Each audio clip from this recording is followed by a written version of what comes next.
Good morning, everyone, and thank you for joining us. Israel's ambassador to the United Nations, Danny Danon, will deliver a brief statement ahead of this morning's Security Council session. He will take your questions afterwards. Please remember to state your name and news outlet.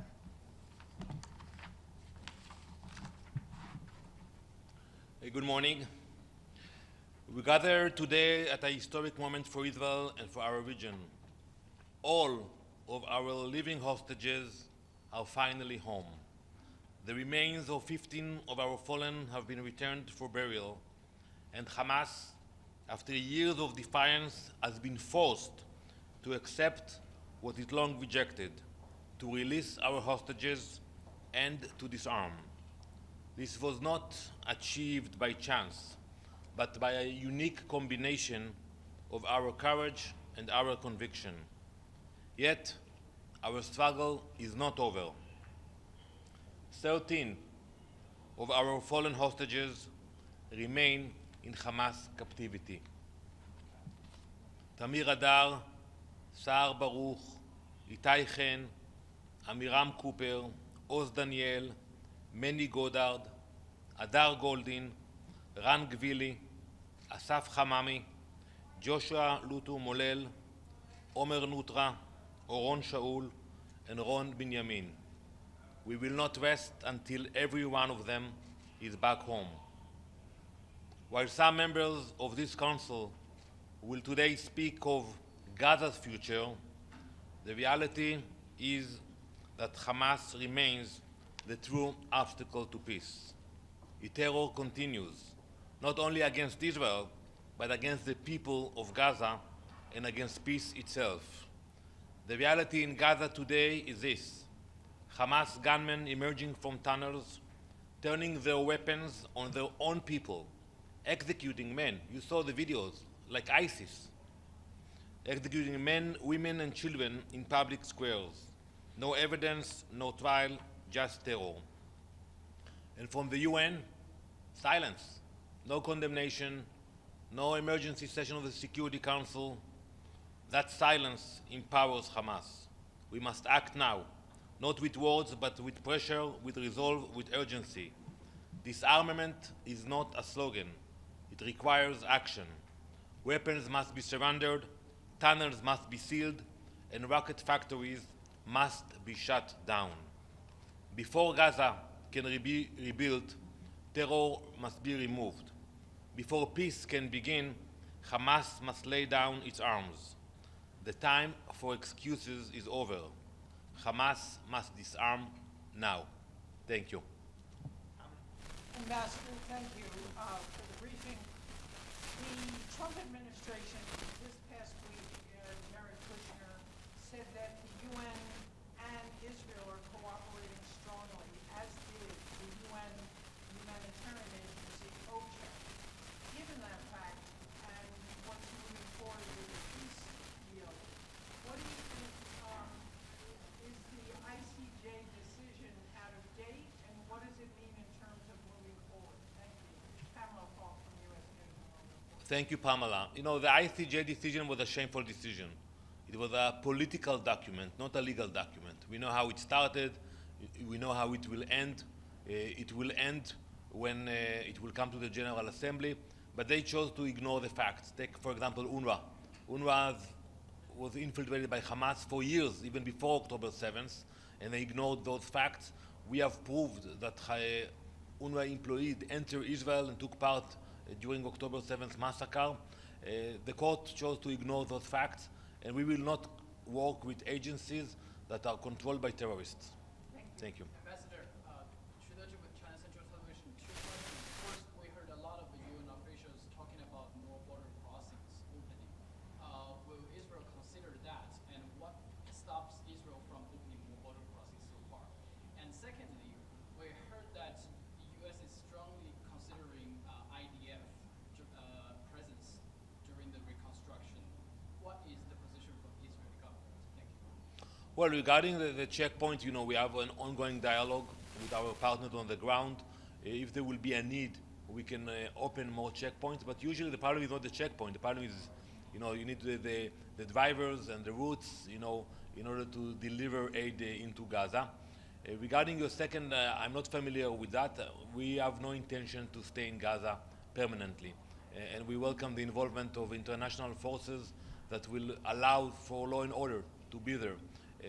And also, we have to make sure that Hamas lay down their weapons. So we are now in parts of Gaza, and we hope that we will see soon international forces coming in and making sure that Hamas is disarming.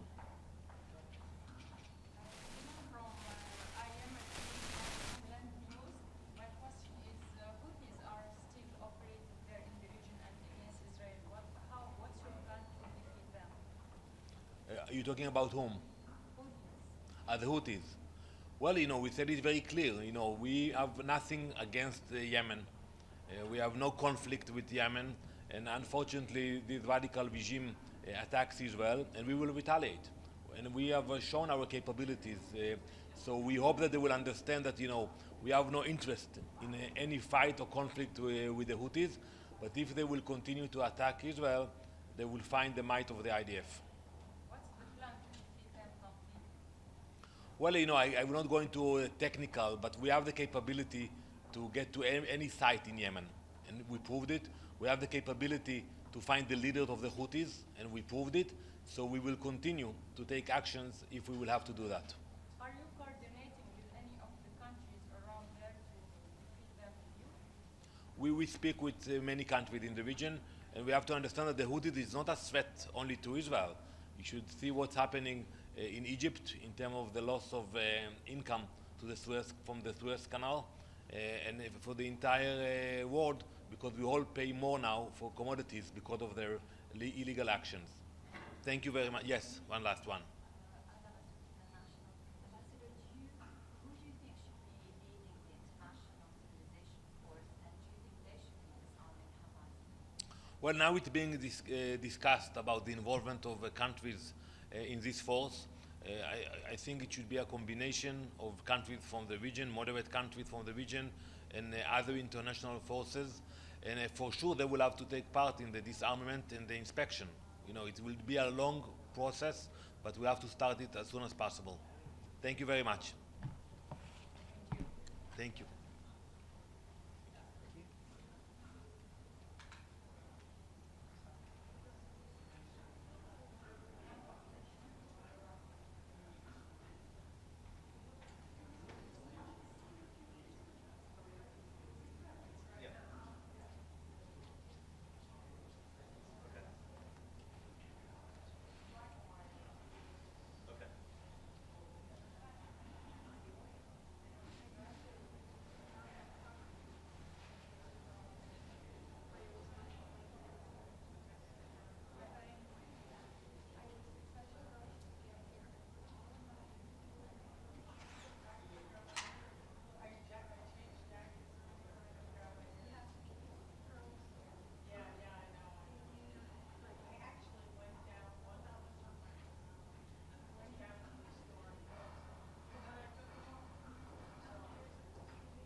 How's this sound? Test 1, 2, 3, 4, 5, 6, 7, 8, 9, 10.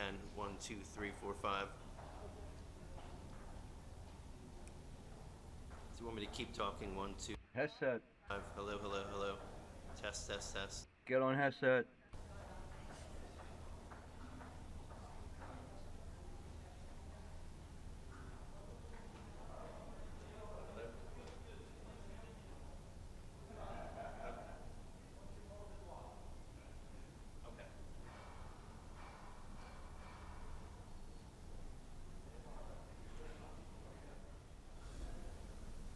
Test 1, 2, 3, 4, 5, 6, 7, 8, 9, 10. 1, 2, 3, 4, 5.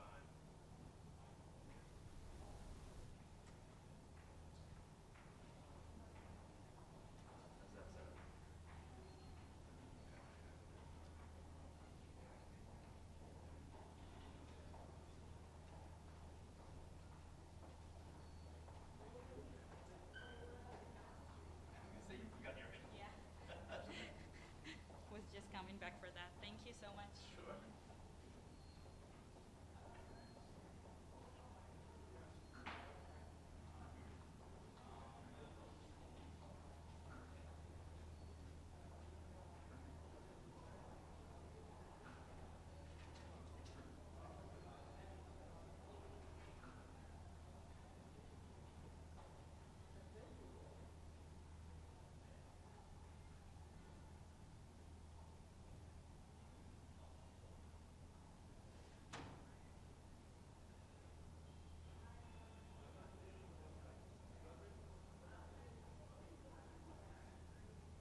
$10 023 заседание Совета Безопасности объявляется открытым.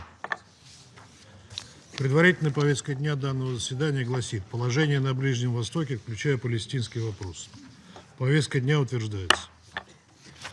На основании правил 37 временных правил процедуры Совета я приглашаю принять участие в данном заседании представителей Австралии, Австрии, Армении, Бангладеш, Бахрейна, Бразилии, Брунея Дарус-Салама, Бурунди, Боливарианской республики Венесуэла, Вьетнама, Германии, Египта, Израиля, Индии, Индонезии, Иордании, Исламской республики Иран, Ирландии, Исландии, Испании, Италии, Казахстана, Канады, Катара, Колумбии, Кубы, Кыргызстана, Ливана, Малайзии, Мальдивских островов, Марокко, Мексики, Намибии, Королевства Нидерландов, Новой Зеландии, Норвегии, Объединенных Арабских Эмиратов, Омана, Перу, Польши, Португалии, Саудовской Аравии, Сирийской Арабской Республики, Таиланда, Тимора-Лешти, Туниса, Турции, Уганды, Филиппин, Чили, Швейцарии, Шри-Ланки, Южной Африки и Японии. Решение принимается. В соответствии с временными правилами процедуры и сложившейся в этом отношении практикой, я предлагаю Совету пригласить принять участие в этом заседании представителя государства Палестины, имеющего статус государства-наблюдателя при Организации Объединенных Наций. Поскольку возражений нет, решение принимается.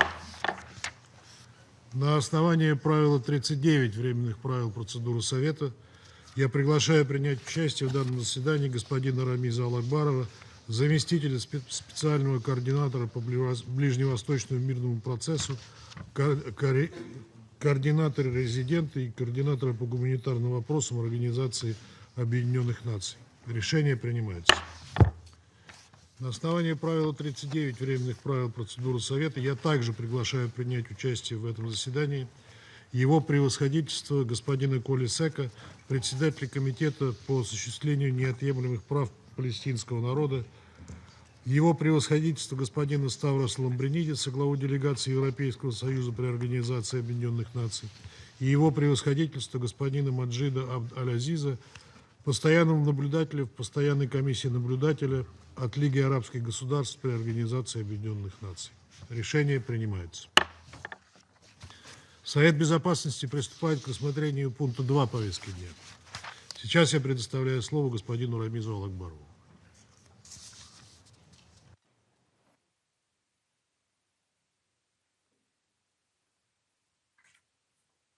Thank you very much, Mr. President.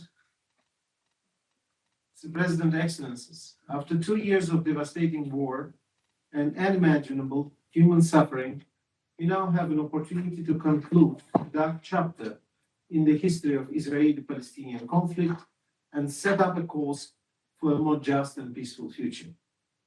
On the 9 October agreement, based on United States President Donald Trump's 20-point plan, secured a ceasefire and hostage release in Gaza. It was the culmination of a remarkable diplomatic effort by United States, Qatar, Egypt, and Turkey. I commend all the mediators for achieving this critical breakthrough. Tragically, it has taken us too long to reach this moment. The unbearable trauma inflicted on Palestinians and Israelis through last generations.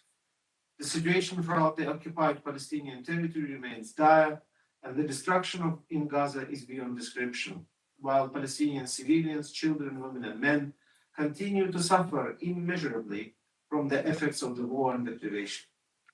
And as we speak, there are still remains of deceased hostages in Gaza, while their families wait in agony to give their loved ones a dignified burial. The agreement represents hope for a better future, but the dynamics are extremely fragile. A return to conflict must be avoided at all costs. The remaining deceased hostages must be released without any further delay. Humanitarian assistance must enter the street at scale to meet the enormous need of the population wherever they are. All parties must abide by their commitments under the deal, and agreements should be reached to implement the next phase.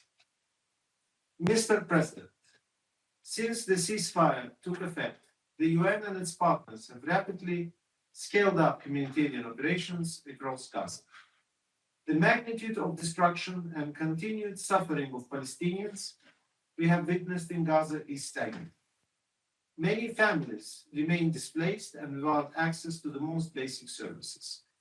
The urgent needs are immense in health, shelter, water, sanitation, food, and livelihood. The UN and its humanitarian partners are working now to implement our 60-day response plan. The plan sets out concrete measures to streamline customs procedures, expand access routes, facilitate the entry of critical items, restore essential services, and ensure the safe movement of humanitarian personnel. As part of the broader humanitarian reset, the plan is grounded in humanitarian principles, prioritizes those in greatest need, and enhances accountability, drives greater efficiency, and safeguards the space for principled life-saving actions. Already, as tracked by the UN 2720 mechanism for Gaza, we've increased facilitation in the entry of humanitarian supply by Israeli authorities. The humanitarian partners have scaled up aid delivery with a 46% increase in aid tracked by the UN entering the street in the first week of the ceasefire. Crucial assistance in the areas of food, hygiene, shelter, and health is being delivered in greater quantities, bringing much needed relief to Gaza population. But this is not enough. Much more still needs to be done. To fully meet our targets and ensure an effective response requires more crossings and functional relief corridors, safe passage for aid workers and civilians, unrestricted entry of goods, sustained entry of fuel, and operational space for the UN and NGOs, including renewal of NGO registration, all in accordance with humanitarian principles. The UN is closely engaging in all relevant coordination mechanisms, and I welcome the efforts of the member states to facilitate the scaling up of assistance, including through the new Civil-Military Coordination Center. While the ceasefire is in effect, the ongoing violence in Gaza, continued but sporadic attacks and strikes by IDF and Palestinian armed groups, as well as apparent killings of Palestinians by Hamas and other armed actors, also undermines humanitarian efforts and threatens stability in the street. Restoring order will be a critical step in facilitating relief efforts and supporting Gaza's recovery. We must act quickly to build on the current ceasefire towards a comprehensive agreement, or there is a serious risk that insecurity and violence will persist and undermine the recovery and reconstruction effort. To support the UN's response in Gaza, a robust aid coordination mechanism and accelerated international support will be necessary. Reconstruction will require a collective effort and should be Palestinian-led. Working with Palestinian Authority, international partners, civil society, and the private sector, UN is prepared to mobilize and help coordinate these efforts in line with the ceasefire commitments and the New York Declaration and building on the Arab Plan for Recovery and Reconstruction. Mr. President, the Secretary General has welcomed the advisory opinion issued by the International Court of Justice on 22nd October, which found, inter alia, that Israel is required to fulfill its obligation under international law with respect to facilitating relief of the population of Gaza and to cooperate in good faith with the United Nations and its entities. Mr. President, while we are focused on supporting the ceasefire and scaling up our response in Gaza, we must not overlook the alarming situation in the West Bank. Tens of thousands of Palestinians remain displaced from their homes in the northern West Bank in the wake of the large-scale Israeli security forces operation and continued closures, particularly in and around the refugee camps. Palestinians must be allowed to return to their homes and local economies need to function.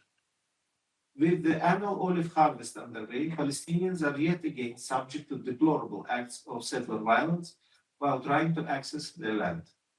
The violence must stop and perpetrators must be held accountable. Meanwhile, the Palestinian economy and the Palestinian Authority fiscal situation continue to face severe challenges. According to the PA, Israel continues to withhold some $3 billion of Palestinian tax clearances revenues, creating an unsustainable fiscal situation and impacting the Palestinian Authority's ability to meet financial obligations and pay public sector salaries in full. Mr. President, we are at a momentous but precarious juncture. The United Nations is committed to seizing this opportunity, but the scope and scale of the challenges ahead will require the full support of this Council and of the international community. Political will, financial resources, and a genuine commitment to creating a better future for all is needed. President Trump's 20-point plan and the declaration signed at the Summit for Peace, agreement to end the war in Gaza in Sharm el-Sheikh, have finally managed to secure a viable path towards ending the war. The forthcoming Cairo Reconstruction Conference, co-hosted by Egypt, the Palestinian Authority, and the United Nations, will be an important venue to advance recovery and reconstruction for Gaza. At the same time, we must not lose sight of the political horizon. We can build on the momentum created by the President Trump's plan and consolidate through tireless mediation consolidated through tireless mediation efforts. The international community has affirmed in recent weeks its commitment to charting a course towards sustainably ending the broader Israeli-Palestinian conflict. The high-level international conference on peaceful settlement of the question of Palestine and the Global Alliance on the implementation of the two-state solution meeting on the margins of the UN General Assembly provide a pathway. The United Nations will continue to support all efforts to end the occupation and resolve the Israeli-Palestinian conflict in line with international law and UN resolution, realizing a two-state solution, Israel and Palestine, of which Gaza is an integral part, live side by side in peace and security within secure and recognized borders on the basis of the pre-1967 lines with Jerusalem as the capital of both states. Спасибо большое за внимание. Я благодарю господина Алакбарова за его брифинг. Сейчас я предоставляю слово представителю государства Палестины, имеющего статус государственного наблюдателя. Thank you, Mr. President. Allow me at the outset to congratulate you for assuming the presidency of the Council and to thank you for convening this open debate. Allow me also to thank the Deputy Special Coordinator for his briefing and relentless efforts. Mr. President, we knew that the ceasefire was the only way forward, the way to save lives, the way to stop the massacres, the way to ensure families can reunite, Palestinian families and Israeli families. A ceasefire to stop the bloodshed, to release hostages and prisoners, to end an organized famine, to bring the horrors to an end. And finally, a ceasefire is here. Some are saying it is imperfect, it is volatile, it is transgressed, it is fragile, but it is here. There are reasons for skepticism. Some will say a skepticism informed by history, by experience, by precedent, by past pain, ache, and agony. But our role is not to be bystanders while things fall apart, or to have doubts, criticism, or objections and wait for time to prove us right.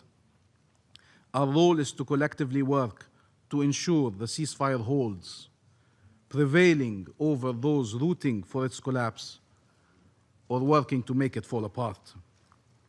And we appreciate on that context, the collective efforts to ensure this aim and the constant engagement of the mediators of Egypt, Qatar, and Turkey, and of course the United States at the highest level, to preserve this delicate ceasefire, to save lives that are too sacred. This is what the ceasefire is, an opportunity to save lives. What it will become relies on what all of us will do next. Mr. President, we do not forget those who awaited this day, but did not survive to witness it. Nor do we forget the survivors who welcome it scarred and starved and in mourning. We do not forget the journalists who did not live long enough to announce the ceasefire. We do not forget the doctors and the humanitarians killed for trying to save lives. We do not forget 20,000 Palestinian children killed by Israel, or their parents who have to walk the earth under their crushing shadow. We do not forget the orphaned, the maimed, the amputated, the tortured, and those still buried under the rubble. We do not forget Hind or Dunya, Reem and Khalid, Anas and Yusuf and Jubran and Eve and Salam and Siwar and Selena, Mahmoud, Adam, and many, many others. I've said before, I'll say it again, the most unjust expectation, that one that falls only on Palestinians, is that they should move on, regardless of the lives lost, of the limbs lost, of the loved ones lost. To have entire families obliterated and move on, to lose everything, everything you love, everything you built, everything you are, and be expected to just move on. But vengeance and hatred lead nowhere. Violence is an impasse. More bloodshed cannot be the answer. Justice and peace are the only way forward. But will these millions of Palestinians have justice? Will they be able to finally live in peace in their ancestral land? There is no Israeli security at the expense of Palestinian lives and Palestinian rights. There's no coexistence with occupation and subjugation. There is freedom for Palestine and its people, and shared peace, shared security, shared prosperity for Palestinians, Israelis, the people of the region, and the world. And here let me quote a very important historical document, the US Declaration of Independence. We hold these truths to be self-evident, that all men are created equal, that they are endowed by their Creator with certain unalienable rights, that among these are life, liberty, and the pursuit of happiness. We cannot formulate it any better. We are endowed by the same Creator with these same unalienable rights. Peace cannot come from the denial of these rights. It comes from their fulfillment. We are not less worthy of freedom, not less entitled to security, not less able to contribute to shared prosperity. Enough dispossession, enough displacement, enough death, enough despair. In Gaza, but also in the West Bank, including East Jerusalem, where tens of thousands have been displaced, many have been killed, and where many communities are under constant attack. What do we tell Afaf Abu Aliya, a 55-year-old woman, mother of 5, knocked unconscious with a club by an Israeli settler as she was harvesting olives in Tormos Aya, and beaten again while she lied unconscious on the ground? Israeli settlers' attacks have intensified. You have all condemned them without exception, but this condemnation does not protect our people from these repeated attacks. These extremist settlers, together with occupation forces, spread fear and violence in the hope to intimidate and displace and push annexation in all directions. Till when? People killed and maimed and arbitrarily detained, homes demolished, settlements built, land expropriated, communities uprooted. Till when? If after a century of conflict and dispossession and displacement and wars and occupation and colonization and blockade and walls, if after the 7th of October, if after genocide in Gaza, we are not yet convinced that it is time for peace, that we owe future generations peace, what will ever convince us? Mr. President, over the course of the last few weeks, the entire world rallied around clear objectives following unbelievable outrage across the globe. From the Global Alliance launched by Saudi Arabia, the EU, and Norway, to the Madrid Group, to the Hague Group, to those who recognize the state of Palestine, and among those around the table, the last among them to have joined France and the UK that I want to acknowledge here, to Algeria and the members of this council, all working for an end to the horrors and moving towards peace. And the International Peace Conference, co-chaired by Saudi Arabia and France, which demonstrated true leadership at its helm, and which endorsed the New York Declaration, a landmark document that charts a path forward to peace. The world mobilized for an independent and sovereign Palestinian state, for the two-state solution. They mobilized for peace. Palestine is committed to peace. It is committed to the full implementation of the New York Declaration, which charts a clear and irreversible path to freedom, peace, and regional integration. It will do its part, and it continues to commit to you here, once again, we will uphold our obligations. We are implementing our commitments, and we expect others to do their part and to uphold their obligations. Mr. President, we and many others around the world welcome the efforts of President Trump for peace and pledge to work with the US administration and with regional and international partners to move from a ceasefire to just and lasting peace. As was stated by the United States, it is for Palestinians to govern themselves. There is no substitute to Palestinian self-determination. There is a critical role for regional and international actors and mechanisms in support of Palestinian governance and independent statehood, and not as a substitute to them. We need to work together to ensure success. The task is monumental, but it is worth it. It requires collective and coordinated efforts. There were efforts and plans before, but maybe there was never before such momentum for peace, stemming from horrors the region witnessed the last 2 years. Just peace will change the face of the region and the fate of its peoples. The independence of the State of Palestine and the implementation of the two-state solution will pave the way for regional integration, a prospect many thought and still think impossible, but that is within grasp if we collectively decide to rid the region of wars and occupation and finally choose shared peace, shared security, and shared prosperity. It is time to end this conflict once and for all, so people never experience such pain and loss again, and all peoples can live in peace and security. These last few days, Mr. President, we saw families reunite, finally. Some with their loved ones still alive, able finally to embrace them, and some whose bodies were returned to be buried and to be mourned. There are still families waiting for their loved ones. We keep them in our minds.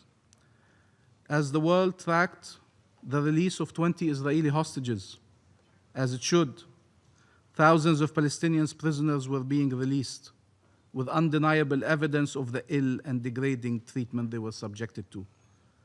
As the world followed the search for the bodies of 28 Israeli hostages, it must not forget that under the same rubble, you have the bodies of thousands upon thousands of bodies of Palestinians.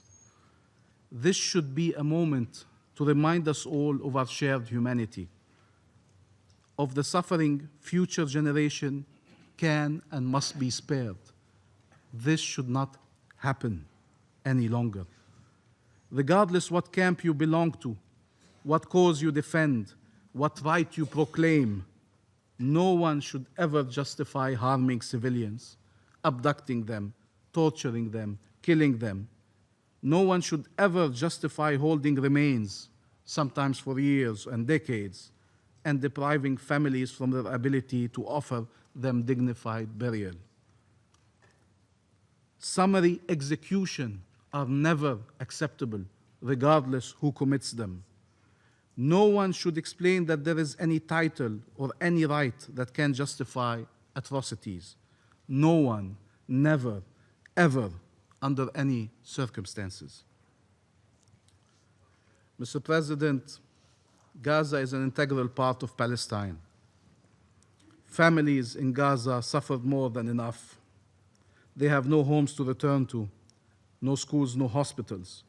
Bombardments cannot continue taunting and haunting them. Aid cannot continue to be weaponized, as was said by the International Court of Justice yesterday. The ceasefire must be upheld. There is no other choice. Reconstruction must proceed, and we support all efforts in this regard and look forward to the conference in Cairo towards that aim. And here, allow me to thank the mediators for their relentless efforts that led to the Sharm el-Sheikh agreement. Egypt, which endured smearing campaigns and attacks. Qatar, whose territory was struck by Israel as it was mediating. Turkey, which joined these mediation efforts. And the United States. And let us speak plainly. The United States is a superpower. And as such, it has always a choice to fuel the fire or to help cease the fire. In this case, President Trump used all his weight to achieve a ceasefire agreement that saves lives and that releases the hostages. We all listened to the chants on Hostages Square in Tel Aviv. They know there would be no agreement without President Trump. And the region and the world mobilized around his effort as they understand that this is a chance for life, for freedom, and for peace. They understand he alone can save Israel from itself and from the temptation of brutal and indiscriminate force and annexation that has isolated it around the world. The two votes in the Knesset yesterday demonstrate that Israel has yet to renounce this path. Other policies and other measures and other statements as well. But we appreciate the clear message from the Trump administration against any push for annexation. We will work with President Trump, with regional and international partners, to transform a fragile and volatile ceasefire into just and lasting peace, with Palestinian agency and Palestinian liberation as our goal, with mutual recognition and peaceful coexistence as cornerstones. What we need is not a pause in the violence and injustice, but an end to them. Violence is an impasse. It must not be fueled nor tolerated. It must be stopped. And we will not relent in our rejection of violence against all civilians. Likewise, injustice must never be justified or shielded. It must be brought to an end. Palestine is committed to peace. We are the ones who need it most, and peace needs to be a shared objective to become a shared reality. We must seize this opportunity to end the suffering and work for freedom and peace, regardless of how great the challenges are. Help us demonstrate to our people that there is a peaceful path to freedom and to dignified life. The efforts to undermine the Palestinian Authority and its ability to perform its duties despite its full-fledged commitment to peace that has been put to test over the course of the last 2 years in unbelievable manners, aims at preventing our independence and our statehood. If there are requirements placed on the Palestinian Authority, it must be empowered to fulfill them. And Israel has also obligations that need to be monitored and implemented. We will not shy away from our obligations and from our commitments. We owe to our people to fulfill them, leading them to a path of liberation and peace.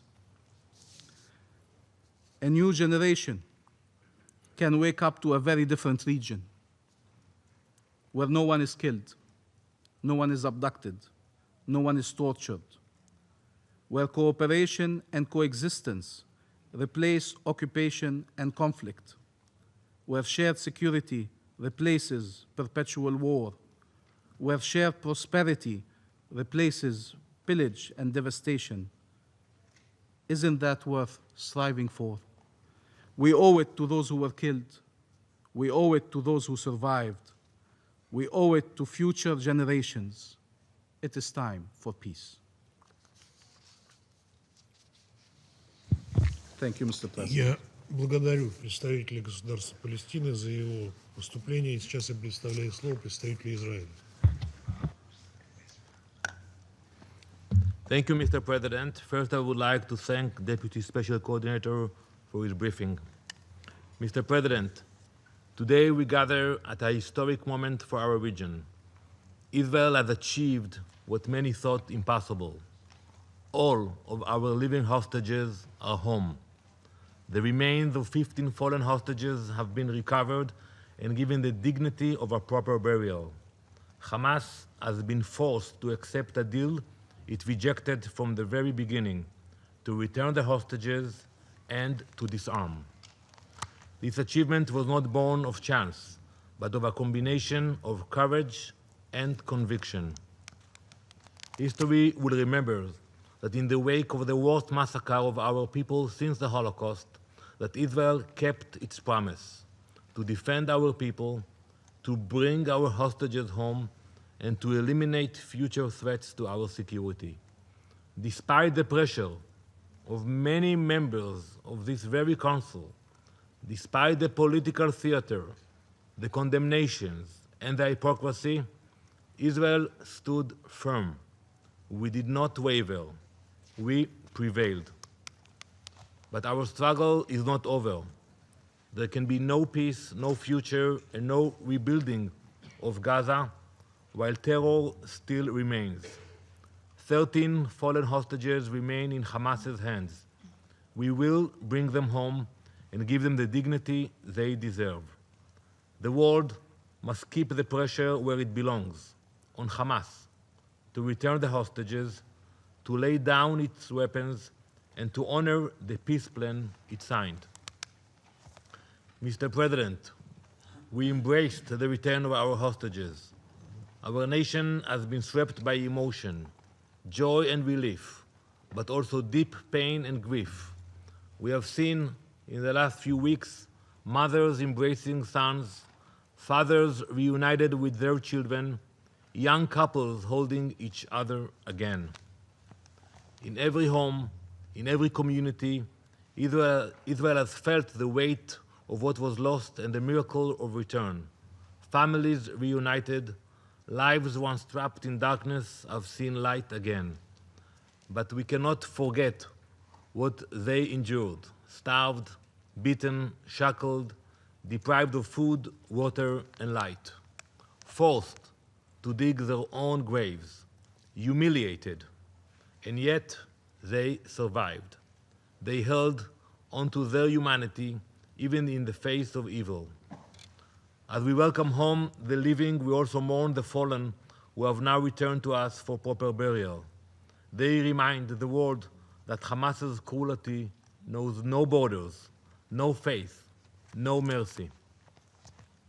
To the families of the fallen hostages and to all who still wait for the return of their loved ones from Gaza, we say, Israel has not forgotten them. We will do whatever it takes to bring them home, all of them. Mr. President, make no mistake, Hamas has already violated the ceasefire. They promised to return the bodies of our fallen within 72 hours. Yet still today, more than 300 hours after the ceasefire began, 13 fallen hostages remain in captivity. Hamas lied at the negotiating table, and they lied still to us, to the negotiators, and to the entire world. They know exactly, and we know that they know, where our fallen are. They simply refuse to act. This is not a matter of logistics. It is a calculated cruelty, psychological warfare designed to inflict pain and to buy time. Let me be clear, our fallen hostages will be brought home by diplomacy, if possible, by other means if necessary. It should come as no surprise that the same hands that refuse to return our dead are the ones that still pull the trigger. Just 9 days into the ceasefire, Hamas terrorists opened fire in an IDF-controlled area, killing 2 Israeli soldiers and seriously injuring many others. These are not allegations, they are facts. Yet, as Hamas violates the ceasefire, too many look away. There is no clearer example than the outrageous and false moral equivalence drawn in recent weeks, and I'm sure we will hear it today. We have heard commentators, diplomats, even world leaders equate the release of innocent hostages with the release of convicted terrorists.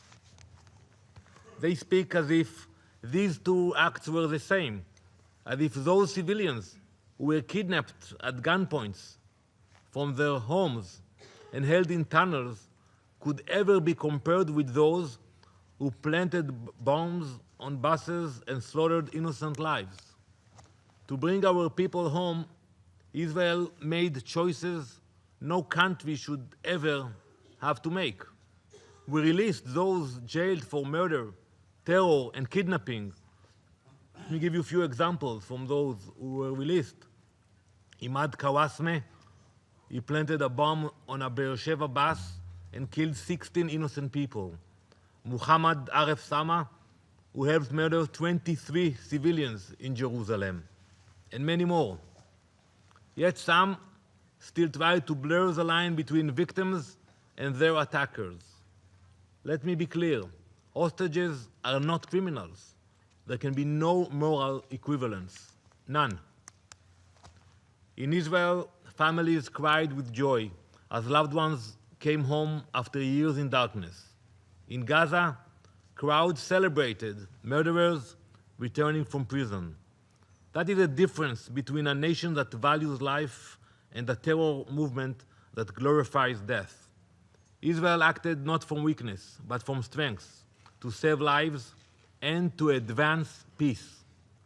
But peace demands more than promises. It demands disarmament.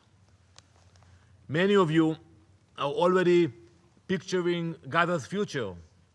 You have seen the plans, the ideas, hotels rising on the coast, schools filled with children, parks and public squares.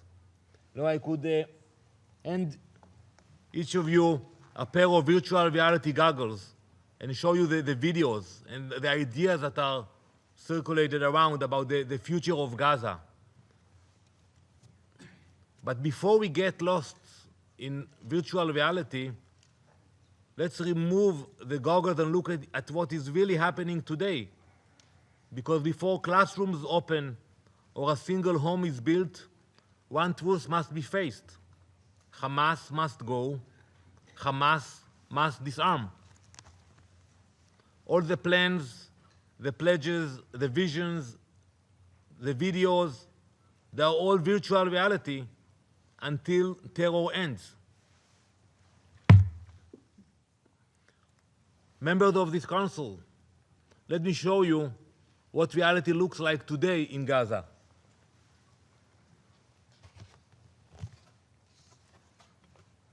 This image was taken in the Sabra neighborhood in Gaza City on the 15th of October, just after the ceasefire began. Hamas gunmen emerged from their tunnels, clean uniforms, full stomachs, armed and organized. Almost immediately, they turned their guns on their own people. They attacked men, women, and children, hunted rivals, and carried out public executions. No evidence, no trial, just terror. And from the UN, silence. No condemnation, no accountability, no emergency session. That silence is dangerous. It emboldens Hamas. They walk the same path as ISIS, with the same brutality and the same contempt for human life. How can there be a future for Gaza while its people still live under fear. That is why disarmament is not only a security demand, it is a moral duty. Mr. President, peace cannot coexist with terror. The peace plan before us is an opportunity. But opportunity alone is not enough. We must act now to ensure Hamas is disarmed, not only with statements, with action, with pressure, with resolve. Hamas still sits on a deadly stockpile: assault and sniper rifles, RPGs, rocket launchers, anti-tank missiles like the Cornet. Beneath Gaza, their factories hum, their tunnels run deep. Disarmament means more than words.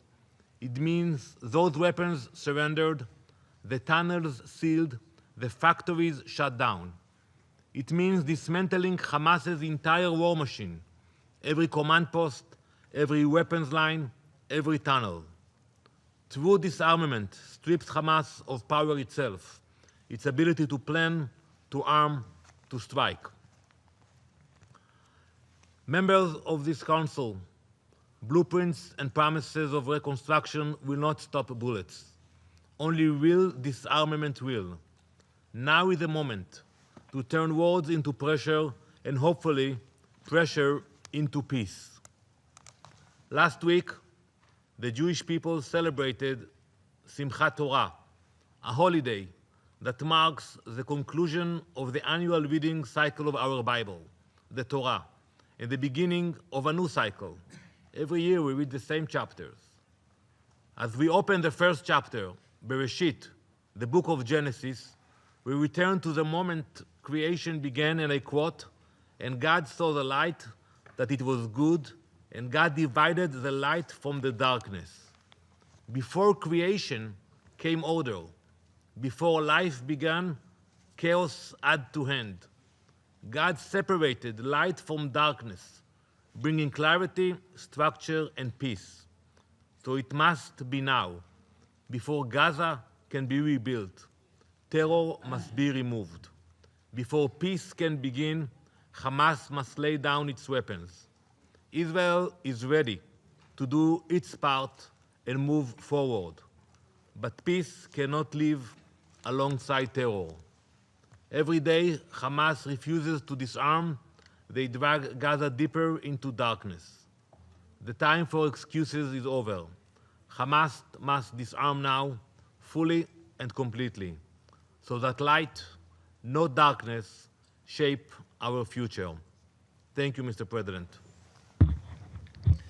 Я благодарю представителя Израиля за его выступление. Сейчас я сделаю выступление в качестве представителя Российской Федерации. Благодарим заместителя спецкоординатора ООН по Ближневосточному мирному процессу Рамиза Алакбарова за обстоятельный доклад о положении в регионе. Для нашего ключевого мероприятия в ходе председательства мы выбрали открытые дебаты по ситуации на Ближнем Востоке. Они проходят в весьма примечательный момент, когда на первый план наконец-то вышла дипломатия, и у палестинцев и израильтян появилась надежда на длительное и устойчивое прекращение огня. Это именно то, к чему мы и другие члены Совета Безопасности последние 2 года призывали в контексте разворачивавшейся в Газе трагедии. Поэтому Россия приветствовала договоренности между Израилем и Хамас о прекращении боевых действий в секторе Газа, несмотря на то, что множество важных для БВУ сюжетов осталось за скобками и не получило отражения в итоговых документах. Установившееся перемирие во многом стало возможным благодаря неустанным трудам египетских, катарских, турецких и американских посредников. Высоко ценим эти дипломатические усилия, не прервавшиеся даже тогда, когда казалось, что шансов договориться уже нет. Отмечаем особую роль в этом президента Соединенных Штатов Дональда Трампа, чья личная вовлеченность в стремление прекратить бойню в Газе придали необходимый импульс для достижения договоренности. Во всем мире, с болью в сердце следившим за новостями из Газы, с большим облегчением восприняли известие об освобождении последних заложников, удерживавшихся в секторе, а также возвращении домой в обмен на почти 2000 палестинских заключенных. Среди вернувшихся домой израильтян есть и наш соотечественник, уроженец Донбасса Максим Харкин, вопрос об освобождении которого, как и других пленников, регулярно ставился российскими дипломатами в ходе соответствующих контактов в регионе. Уважаемые коллеги, 2 года боевых действий опустошили и выжгли души как палестинцев, так и израильтян. Заслуживающая осуждения террористическая атака Хамас 7 октября и последовавшее безнравственное коллективное наказание палестинского народа останутся в учебниках истории в качестве вопиющих примеров ненависти и антигуманности, назидания будущим поколениям. Мы лишний раз убедились, что насилие и ненависть всегда поражают ответное насилие и ненависть, а путь к миру лежит исключительно через диалог и взаимные уступки, в том числе во имя устранения коренных причин конфликта. Важно, чтобы установившееся пока еще весьма хрупкое перемирие не постигло судьба январских договоренностей, рухнувших на фоне взаимных обвинений сторон в их нарушениях. К сожалению, сегодня мы наблюдаем опасность повторения подобной ситуации. Так, палестинцы вменяют израильтянам регулярные нарушения прекращения огня. Израиль же недоволен затягиванием Хамас передачи всех тел погибших заложников. Призываем все стороны к строгому выполнению соглашения. Боевые действия, с жертвами которые стали десятки тысяч мирных палестинцев, не должны возобновиться ни при каком сценарии. Уверены, что этому поспособствуют и итоги прошедшего 13 октября в Шарм-эль-Шейхе саммита мира. Важно, что подписанный по итогам декларации особый акцент сделан на защите прав человека, гарантиях безопасности и достоинства палестинцев и израильтян, а также искоренение экстремизма и радикализма во всех формах, включая расизм, без чего невозможно процветание ни одного общества. Необходимо, чтобы аналогичную оптику мировое сообщество применяло и в контексте продолжающегося ущемления киевским режимом прав русскоязычного населения на Украине. Уважаемые коллеги, отмечаем, что благодаря достигнутому перемирию в секторе Газа наметился определенный прогресс в части гумдоступа. По данным УКГВ, восстанавливаются поставки продовольствия и медицинских товаров, а гумагентство ООН, в том числе БАПОР, уже начали создавать временные учебные пространства для перемещенных детей. Этот положительный импульс необходимо сохранить и наращивать, чтобы облегчить страдания газовитян и обеспечить восстановление базовых услуг. В то же время мы не можем не отметить, что ограничения на доставку гуманитарной помощи по-прежнему сохраняются, а гуманитарные маршруты функционируют не в полную силу. В этой связи крайне важно снять оставшиеся барьеры и действовать в соответствии с представленным УКГВ 60-дневным планом гуманитарного реагирования. Рассчитываем, что недавний визит замгенсекретаря ООН по гуманитарным вопросам Тома Флетчера в Газу и Рамаллу будет способствовать налаживанию эффективной работы не только в секторе, но и на западном берегу реки Иордан, где сохраняется нестабильная ситуация, в том числе продолжаются нападения на палестинцев, о чем регулярно докладывает УКГВ. Уважаемые коллеги, перемирие и прекращение огня в Газе – это важный и долгожданный, но все-таки только самый первый этап на пути к долгосрочному урегулированию палестино-израильского конфликта. Избежать рецидива трагедии возможно лишь при возобновлении политического процесса на известной международно-правовой основе по формуле 2 государств, предусматривающей создание независимого палестинского государства в границах 1967 года со столицей в Восточном Иерусалиме, сосуществующего в мире и безопасности с Израилем. Эта задача, неоднократно подтвержденная международным сообществом, не должна оставаться в тени миротворческих усилий и тем более игнорироваться при выработке планов действий и дорожных карт. Нельзя забывать и о незаконном строительстве израильских поселений на палестинской территории. Эти планы должны быть пересмотрены, а уже построенные в нарушении резолюции Совета Безопасности, в том числе 446, 452, 465 и 2334 поселения демонтированы. Хочется надеяться, что позитивная динамика на треке БВУ самым положительным образом скажется и в других частях региона, включая Ливан, Йемен и Сирию, и в конечном итоге приведет к общей нормализации в арабо-израильских отношениях. С осторожным оптимизмом следим за продолжающимися непрямыми переговорами между Западным Иерусалимом и Дамаском. Относительно стабильной остается обстановка вдоль голубой линии, где еще год назад бушевала полноценная война. Пример Газы, когда подавляющая часть заложников была освобождена благодаря переговорам, должен продемонстрировать Израилю, что отказ от ставки на грубое силовое вмешательство и создание приграничных буферных зон в пользу диалога и искреннего учета интересов соседей может дать ощутимые плоды и помочь обеспечить безопасность собственных граждан лучше любых самых современных систем вооружений. Россия, неизменно поддерживающая доверительные и конструктивные отношения со всеми странами региона, без исключений, настроена продолжать носить свой вклад в дело мира на Ближнем Востоке как в национальном качестве, так и в роли постоянного члена Совета Безопасности. Готова работать со всеми сторонами, разделяющими цель достижения справедливого, долгосрочного и устойчивого мира на всем Ближнем Востоке на основе выполнения известных резолюций Совета Безопасности ООН, касающихся Палестино-израильского конфликта. Я вновь приступаю к исполнению обязанностей председателя Совета Безопасности, и сейчас я предоставляю слово представителю Дании. Thank you, Mr. President. And I thank Deputy Special Coordinator Alec Barov for his briefing. I'd also like to pay tribute to all United Nations personnel and humanitarian workers on the ground working to deliver aid into Gaza, and to those civilians and hostages for whom the good news has tragically come too late. Mr. President, over the past few weeks, we have witnessed a rare moment in history. After more than 2 weeks of imaginable tragedy and loss, we have a long-needed ceasefire in Gaza. The guns have fallen silent, and in that silence, the first notes of hope can finally be heard.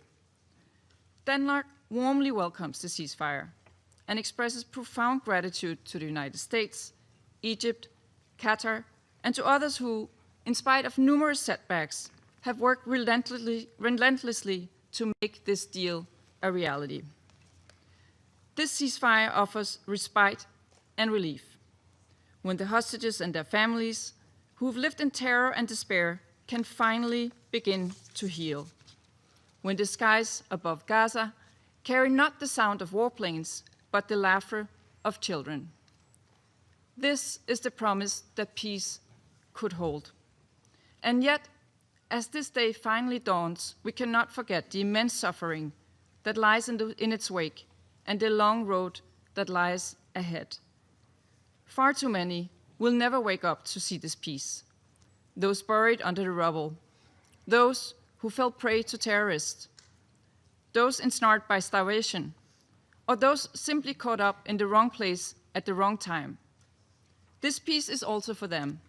It is in their memory that we must sustain it. And we must not ignore that Hamas has taken the opportunity to reimpose its campaign of terror on Gaza's population.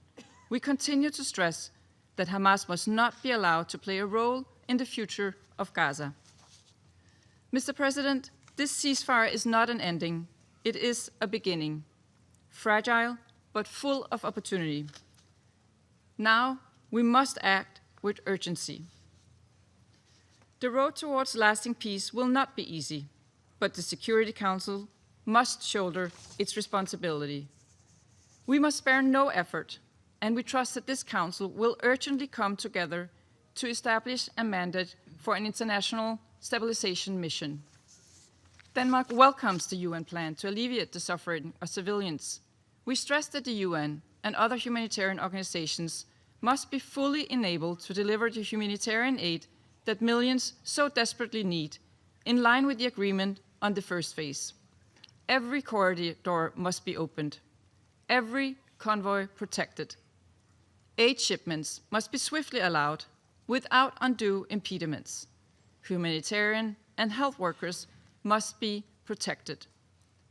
We take note of ICJ's advisory opinion yesterday, which clearly establishes that Israel must not obstruct the work of the United Nations and is obliged to accept and facilitate humanitarian aid delivered by UN organizations, including UNRWA.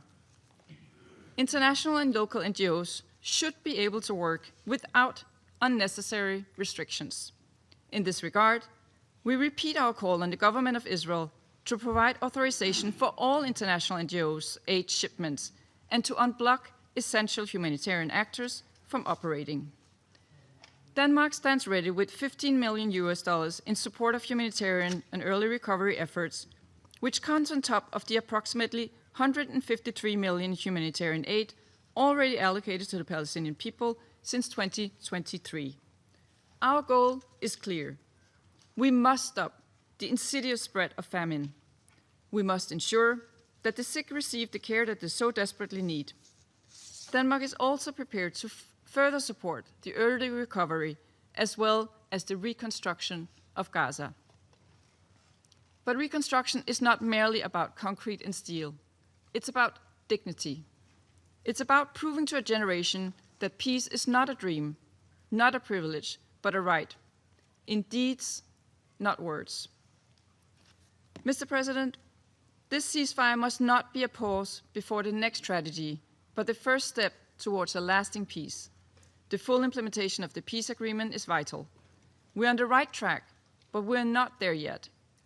We deplore that Hamas has not been able to surrender all the bodies of deceased hostages as agreed under the framework.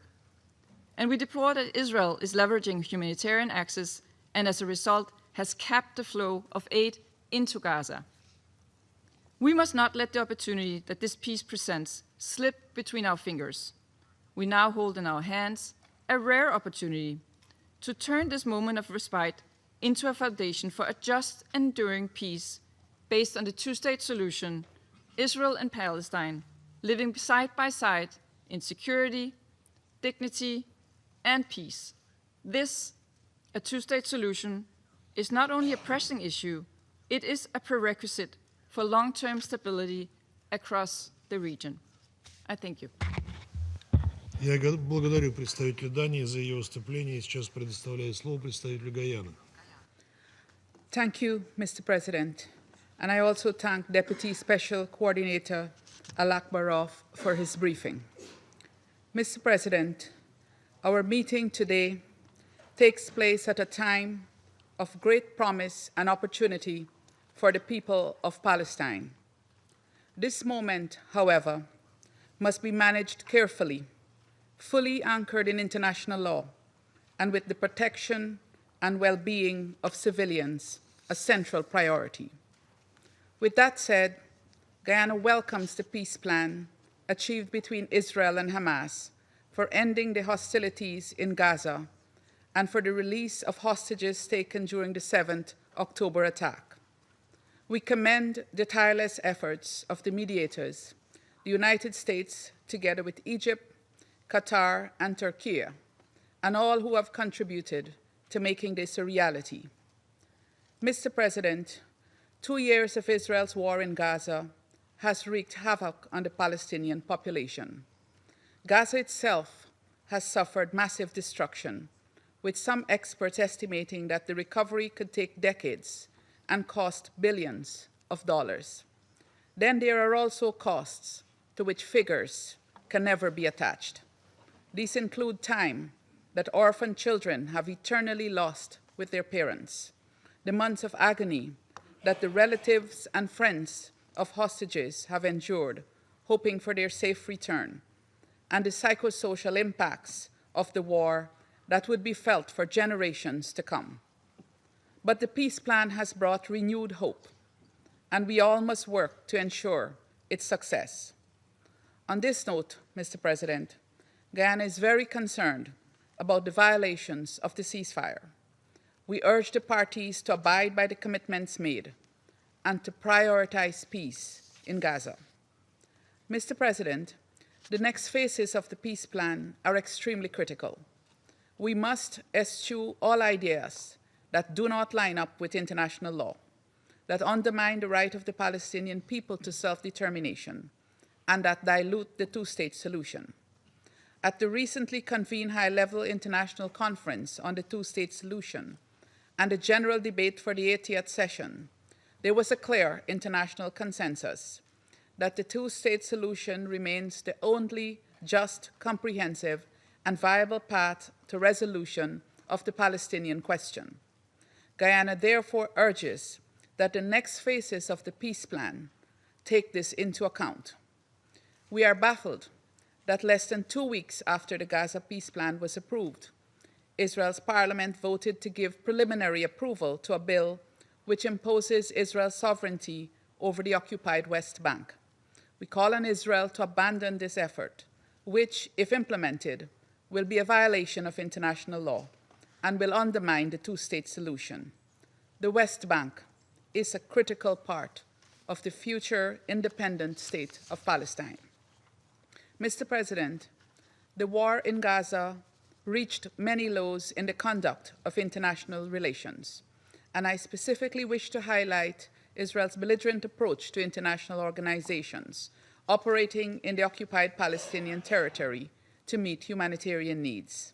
We welcome the advisory opinion issued by the International Court of Justice yesterday, which clarifies the obligation of Israel as an occupying power to work with United Nations agencies to facilitate humanitarian aid in Gaza. We particularly welcome the specific provisions of the opinion regarding UNRWA. We call on Israel to respect the court's advisory opinion and to choose the path of compliance with international law. This is especially critical now that a massive humanitarian effort is required to scale up humanitarian interventions in the immediate term and to advance reconstruction and recovery over the long term. Mr. President, the central role of the Security Council as the UN organ with the primary responsibility for the maintenance of international peace and security must be emphasized, particularly as we contemplate the next phases of the peace plan. This includes the establishment of the temporary international stabilization force. I conclude by reaffirming Guyana's commitment to all genuine efforts aimed at achieving a comprehensive, just, and lasting solution to the Palestinian question. I thank you. Я благодарю представителя Гаяны за ее выступление. Сейчас предоставляю слово представителю Соединенных Штатов. Thank you, Mr. President. Thank you, Deputy Special Coordinator Alakbayev, for your briefing. Colleagues, President Trump's 20-point plan for peace offers a historic opportunity.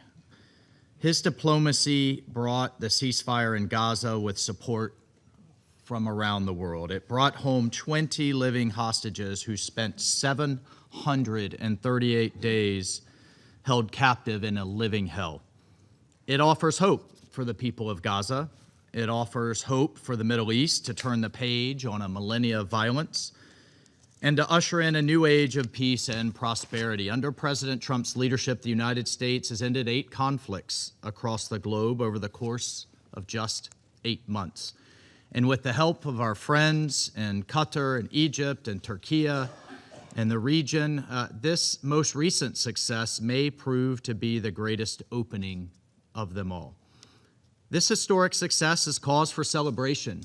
It's cause for determination, but it cannot be cause for complacency. As President Trump has said, the job is not done.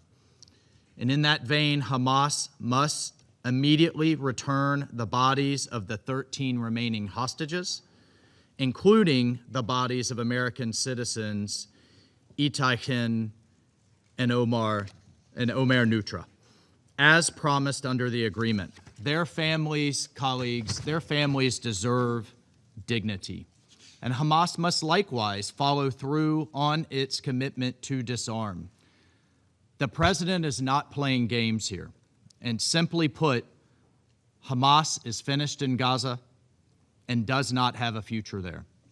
And if they do not follow through, they are in violation of the ceasefire and will face consequences, severe consequences. The future of Gaza can be one of peace and prosperity. And we also note, as has been noted here today, the extremely disturbing and bloody executions of Hamas, by Hamas, of the people in the streets of Gaza, in broad daylight, on camera, for the world to see. This is further evidence that Hamas is unfit to rule the Gaza Strip, cannot be trusted with the safety of the people in Gaza for a moment longer. And likewise, frankly, many nations have condemned Israel, and those nations should be embarrassed for their silence and for their hypocrisy as Hamas slays its own people. And for the global community that has been protesting and demanding peace for the Palestinian people, for the people of Gaza, where is the outrage? Where is it over these executions we've seen in recent days? Hamas is not just attacking Israelis. It's not just terrorizing hostages underground. It's not just using bodies as psychological warfare on families. They are openly killing their own people for propaganda, in addition to the human shields that they've used over the past years. And candidly, shame on the world for its silence in the wake of these executions. Well, President Trump has not been silent. He has clearly said Hamas terrorists must immediately cease these killings or face their own elimination. So when Hamas complies with the deal, the rebuilding of Gaza will be a major regional and global event. The peace agreement has already resulted in a dramatic increase in the flow of humanitarian aid to the people there, and we will continue to work to deliver aid to scale and meet Gaza's humanitarian needs, rehabilitating its infrastructure, including its hospitals, its roads, its bakeries, its water, its electricity, its sewage systems. We will continue to work with our international partners, with the United Nations, with everyone around the world to scale up the response and deliver aid to the civilians in need. But unfortunately, in the midst of this important work, as President Trump, as Vice President Vance, as Secretary Rubio and the team work tirelessly to bring peace to the region, the ICJ just issued a nakedly political, but fortunately non-binding, advisory opinion, unfairly bashing Israel and giving UNRWA a free pass for its deep entanglement with Hamas's terrorism. Colleagues, President Trump's peace agreement heralds more than the end of the war in Gaza. With God's help, it will mark the beginning of a strong, stable, and prosperous region, united in rejecting the path of violence, hatred, and terror. But in support of that vision, more broadly, the international community must urge the Iranian regime to give up on its false hope of revolution and forgo its ambitions on its neighbors, to stop meddling in the politics of other countries in the region, and to instead engage in direct and good faith dialogue with the United States for the benefit of the Iranian people and the security of the region. Because of tough action on Iranian proxies, we are seeing historic opportunity in Lebanon, in Syria, in Iraq, and across the region. And in this spirit, the United States supports and has supported the reimposition of UN snapback sanctions on the Iranian regime. The regime will continue to face consequences as long as it does not leave its path of destruction. Colleagues, we must continue to press Iran to do what's right for its people and what's best for international peace and regional security. With President Trump's plan, we are closer than ever to realizing the Middle East that generations have dreamt of, a region of peace, prosperity, harmony, opportunity, innovation, achievement. The more we are talking about infrastructure, about rail, about data centers, about AI, the less we will be talking about these historic animosities. And along those lines, we look forward to more countries in the region joining the Abraham Accords. We look forward to a future that can realize this dream. Thank you, colleagues. Я благодарю представителя Соединенных Штатов за его выступление. Сейчас предоставляю слово представителю Соединенного Королевства. Thank you, President. I thank Deputy Special Coordinator Alak Barov for his briefing today. Colleagues, for 2 years, the world has witnessed the terrible human cost of the Hamas terrorist attacks of 7 October and the disastrous conflict in Gaza that has claimed so many lives. We are now at an important moment of hope, thanks to President Trump's ceasefire deal. We have witnessed, with immense relief, released hostages being reunited with their families after an unimaginable ordeal. More humanitarian aid is now entering Gaza, and the ceasefire provides an opportunity for the Palestinian people to begin to build a better future, free from conflict. We commend President Trump and his team for their efforts in reaching this historic moment. We are grateful to Qatar, Turkey, and Egypt for the specific roles they have played. And we also recognize the contributions of many other countries from the region and beyond, including France and Saudi Arabia, for leading work on the New York Declaration, which have been instrumental in getting us to this point. There is much more work to be done. We call on both parties to uphold their commitments under the deal and avoid escalations that risk undermining it. We call on Hamas to cease violence. They must locate and hand over the final 13 hostages, fully sharing the information they have with the mediators and the ICRC to help locate their remains.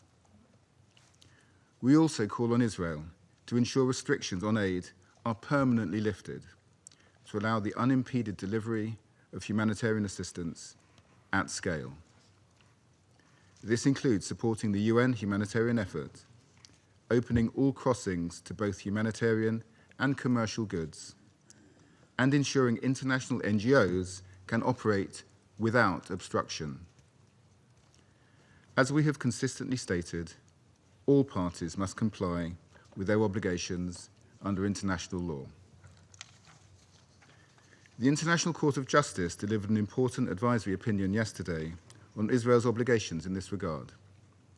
We welcome its clear findings that Israel has an obligation under international humanitarian law to ensure the provision of aid in Gaza, and that UNRWA has a critical role in delivering the humanitarian response.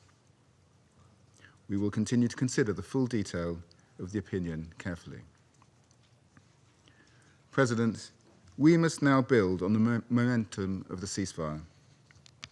We need urgent work to develop transitional security arrangements, including an international stabilization force. And we need to support the reform program for the Palestinian Authority as it builds the Palestinian state. This should comprise Gaza and the West Bank, including East Jerusalem, based on 1967 lines, with land swaps agreed as part of a negotiated, peaceful settlement. The United Kingdom is playing our part, for example, through humanitarian assistance, a deployment of staff to the US-led Civil Military Coordination Center, and by working with Egypt and others to mobilize private sector investment for Gaza's reconstruction. Finally, while the eyes of the world are focused on Gaza, we must not forget what is happening in the West Bank. Once again, we condemn attacks by extremist, violent settlers on Palestinian farmers in the West Bank during the olive harvest. We call on Israel to take action to stop this violence, end settlement, expansion, and lift its financial restrictions which risk economic collapse in the West Bank. Colleagues, we are at a historic crossroads. The way forward will not be easy. It will require courageous leadership on all sides and steadfast support from those of us in this room. But if we seize the moment, we have a chance to end the cycle of violence and achieve lasting peace for Israelis, Palestinians, and the region. I thank you. Я благодарю представителя Соединенного Королевства за его заявление и предоставляю слово представителю Пакистана. Thank you, Mr. President. I thank you for convening this important and timely debate. We also thank Deputy Special Coordinator Ramiz Alakbarov for his comprehensive briefing. After the catastrophic consequences of the recent two-year war and the unimaginable humanitarian crisis in Gaza, marked by the killing of more than 68,000 innocent Palestinians, most of them women and children, along with widespread starvation, devastation, and displacement, hope has emerged with the signing of the peace agreement at the Sharm el-Sheikh Peace Summit. Pakistan welcomes the peace efforts led by President Trump and commends the crucial role played by the mediators, Egypt, Qatar, Turkey, and the United States in facilitating the negotiations. We sincerely hope these efforts will yield sustainable results, including a permanent cessation of hostilities and a just, comprehensive, and lasting peace. Mr. President, the ceasefire, the release of hostages and Palestinian prisoners, and the restoration of humanitarian flows are welcome steps. Yet, the situation remains fragile. We condemn Israel's continuing attacks in Gaza, resulting in loss of numerous civilian lives. Such actions are contrary to the letter and spirit of the agreement signed in Sharm el-Sheikh. The peace efforts must not be derailed. Lasting stability cannot be achieved through continued occupation and oppression. Pakistan also condemns the Israeli Knesset's preliminary approval of two draft laws aimed at imposing Israeli sovereignty over the occupied West Bank and an illegal settlement, in blatant violation of the historical rights of the Palestinian people, international law, and relevant UN resolutions. Mr. President, Pakistan was a participant of the diplomatic efforts that began on the sidelines of the UN General Assembly's 80th session in New York last month, with a meeting of President Donald Trump with 8 Arab Islamic leaders. In a joint statement, Pakistan, together with the foreign ministers of those Arab and Islamic countries, Egypt, Jordan, Qatar, Saudi Arabia, UAE, Indonesia, and Turkey, welcomed the announcement by President Trump regarding his peace proposal.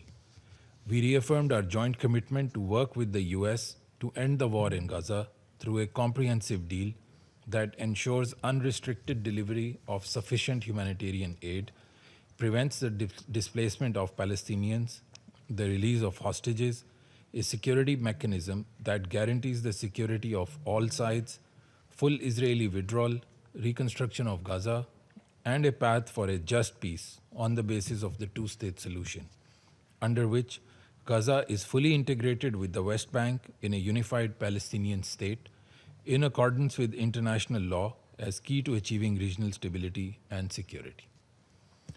Mr. President, the International Conference on the Two-State Solution, co-chaired by Saudi Arabia and France, was an important endeavor to advance the long overdue realization of the Palestinian people's right to self-determination and statehood. The conference and the peace efforts led by President Trump complement each other and should serve as a foundation for implementing the various commitments and realization of a sovereign Palestinian state. The following steps are essential. First, full implementation of the ceasefire, ensuring a permanent cessation of hostilities, Israeli withdrawal from Gaza, unrestricted humanitarian access, and a comprehensive reconstruction plan. Second, accountability for the grave atrocity crimes committed in Gaza. Third, an end to Israeli illegal actions in the West Bank, including forced displacements, illegal settlements, and annexations. The legal and historical status of Al-Haram al-Sharif and Al-Aqsa Mosque must be upheld. Fourth, the unhindered functioning of UNRWA, whose role is indispensable in providing life-saving assistance. As reaffirmed by the ICJ in its advisory opinion yesterday, Israel is under obligation to facilitate relief provided by the UN and its entities particularly UNRWA. Lastly, the launch of a credible, time-bound political process consistent with international legitimacy and relevant UN resolutions to establish an independent, sovereign, and contiguous state of Palestine based on the pre-1967 borders with Al-Quds al-Sharif as its capital. Mr. President, looking ahead, the roles of the UN, the Palestinian Authority, and the Palestinian people will be vital to ensuring legitimate governance, reconstruction, and institution building in Gaza.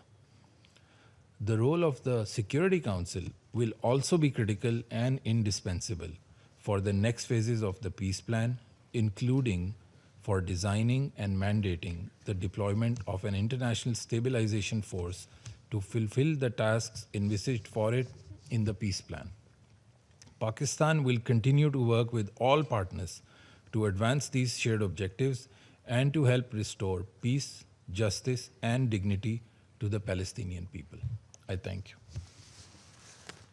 Я благодарю представителя Пакистана за его заявление и предоставляю слово представителю Панамы.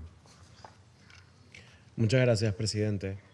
Panamá agradece a la Federación de Rusia por convocar y presidir este debate abierto trimestral sobre la situación en Oriente Medio, incluida la cuestión palestina. Reconocemos también el detallado informe del señor Ramiz Al-Akbarov, coordinador especial adjunto para el proceso de paz del Oriente Medio, coordinador residente y de asuntos humanitarios de las Naciones Unidas. Han pasado 748 días desde aquel cruel 7 de octubre del 2023.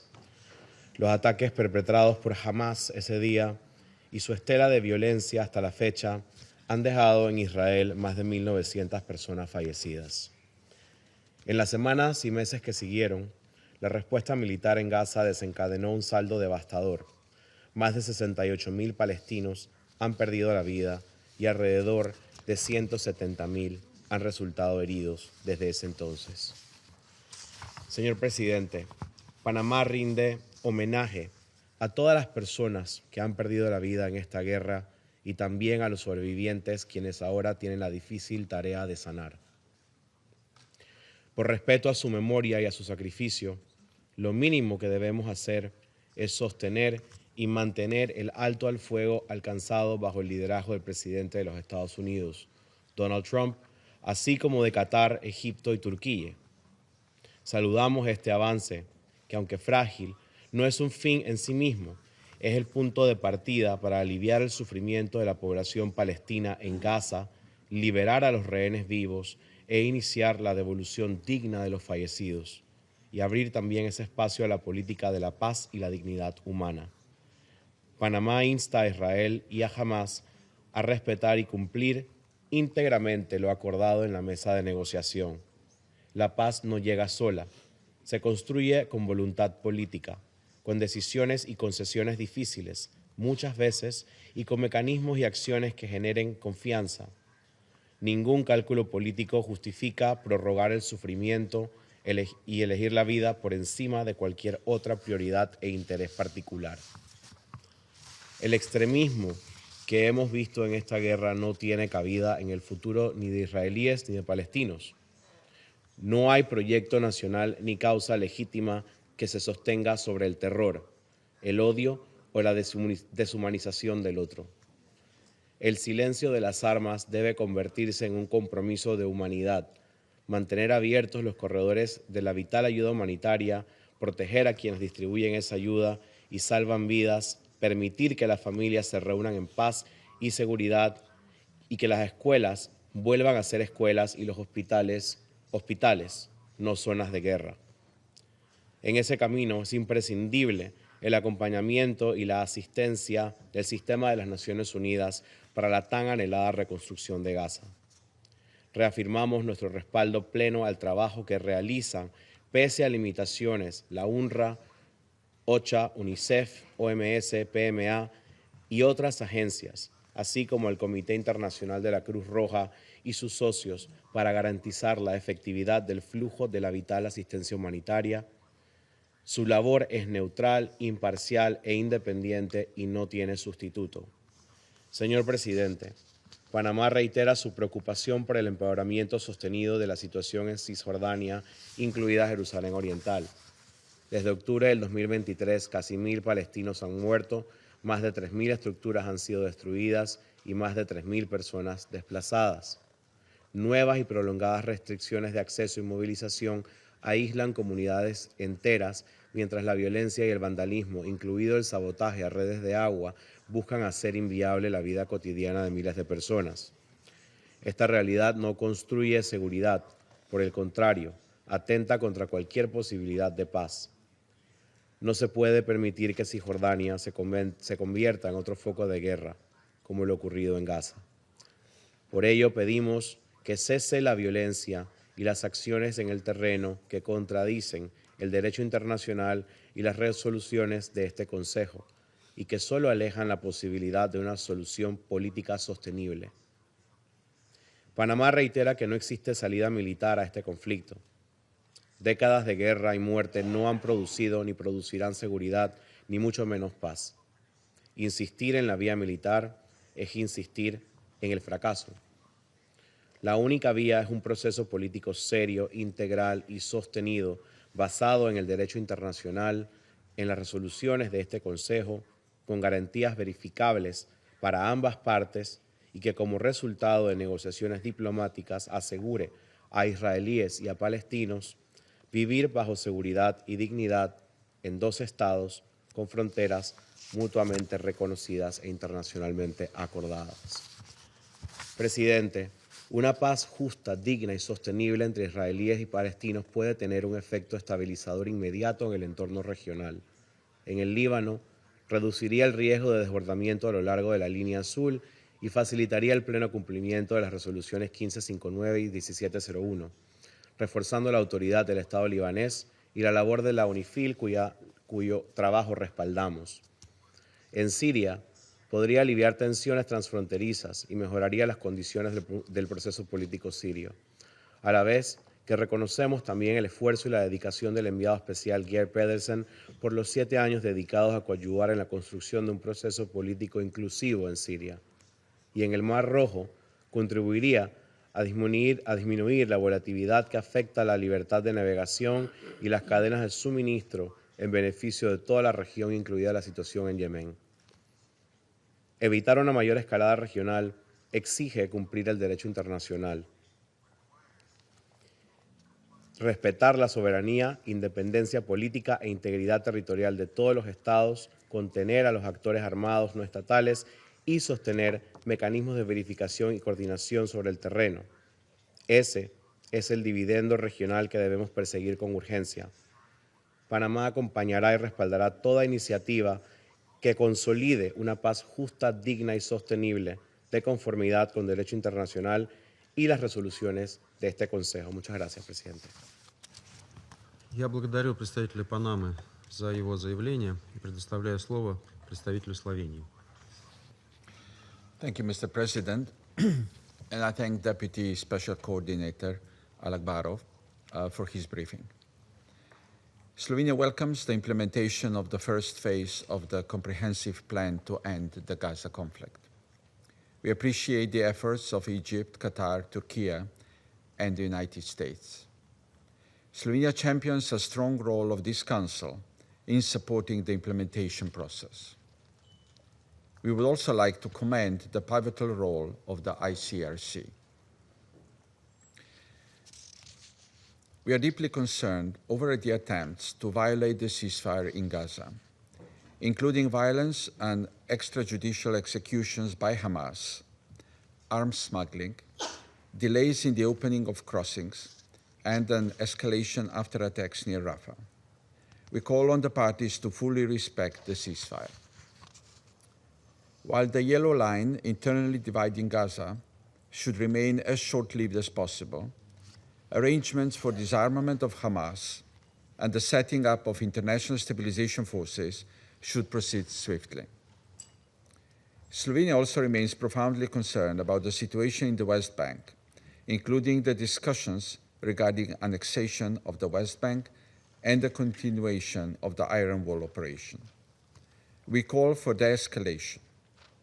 We are appalled by the violence and a high number of killings, injuries, infrastructure damages, and displacement, as well as settler attacks in the context of the olive harvest season.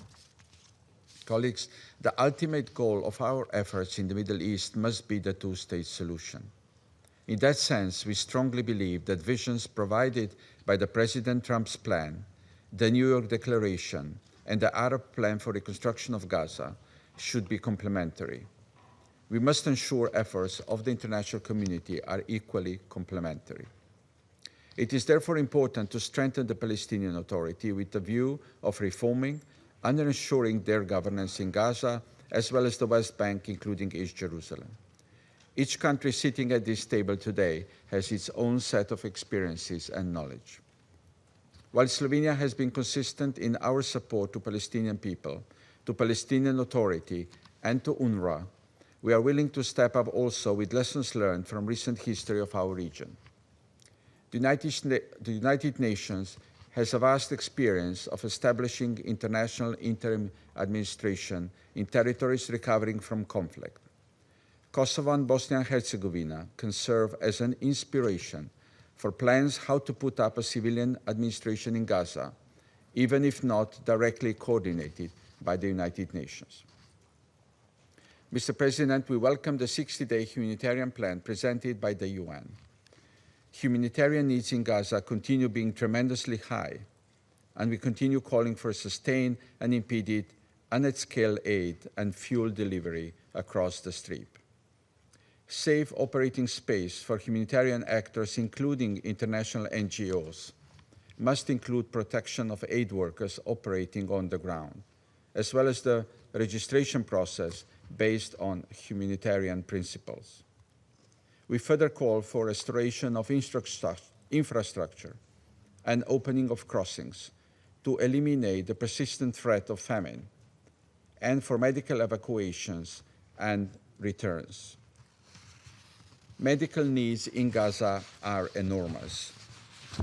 Doctors and medical workers should be allowed to work unimpeded and without fear. We appeal to Israel to release from arbitrary detention the remaining medical staff from Gaza, including Dr. Abu Safia of Kamal Adwan Hospital. Gaza must also be free and safe space for journalists to work in. Mr. President, the road to healing is long and will likely be paved with fragile peace. It is our collective responsibility to nurture this fragile peace in becoming a just and lasting one. It must be firmly anchored in international law, which includes ensuring accountability of all parties for their actions. In this regard, Slovenia welcomes the work of the International Court of Justice in issuing the latest advisory opinion just yesterday. We underline that the advisory opinion, as an authoritative judicial decision with great legal weight and moral authority, must be studied carefully in order to give full effect to the interpretation of international law as provided by the court. Thank you. Я благодарю представителя Словении за его заявление и предоставляю слово представителю Китая. 谢谢主席。我感谢阿拉克巴罗夫副特别协调员的通报。加沙冲突延宕2年，造成前所未有的平民伤亡和人道灾难。近日，第1阶段停火协议终于达成，加沙战火得以平息，人质及被扣押人员获释回家，人道物资得以进入加沙，中方对此表示欢迎。当前的进展只是恢复持久和平的第一步，国际社会应当加大努力，凝聚更广泛共识，采取更积极的行动。第一，必须实现加沙持久停火。停火一旦实现，就不能再起新的战端。当前的停火应当成为全面持久停火的基础。但令人不安的是，违反协议的行为仍在发生，造成无辜平民伤亡。加沙的血腥冲突已反复警示我们，对话谈判是解决问题的唯一出路，以暴制暴只会陷入恶性循环。中方呼吁有关各方全面遵守停火协议要求，推动实现真正的全面持久停火，确保加沙重获安全与稳定。第二，必须尽快缓解加沙人道灾难。在长达2年的围困封锁下，加沙民众遭受了难以言状的苦难。当前人道援助虽有所恢复，但仍面临重重阻碍，紧迫的人道需求远未缓解。昨天，国际法院发布咨询意见，明确以色列有义务与联合国近东巴勒斯坦难民救济和工程处等机构合作，向加沙提供人道援助。以色列必须履行占领方的国际人道法义务，开放全部过境点，保障人道物资大规模进入加沙和安全有序分发，解除对工程处等人道机构开展援助的限制。第三，必须妥善推进加沙战后安排。加沙是巴勒斯坦人民的家园，不是国际政治的筹码。任何关于加沙未来的安排，都必须坚持8人制8，这一国际社会业已达成的共识。都需要尊重巴勒斯坦人民的意愿。经过2年的狂轰滥炸，加沙满目疮痍，无法居住，必须尽快开启重建，恢复民生。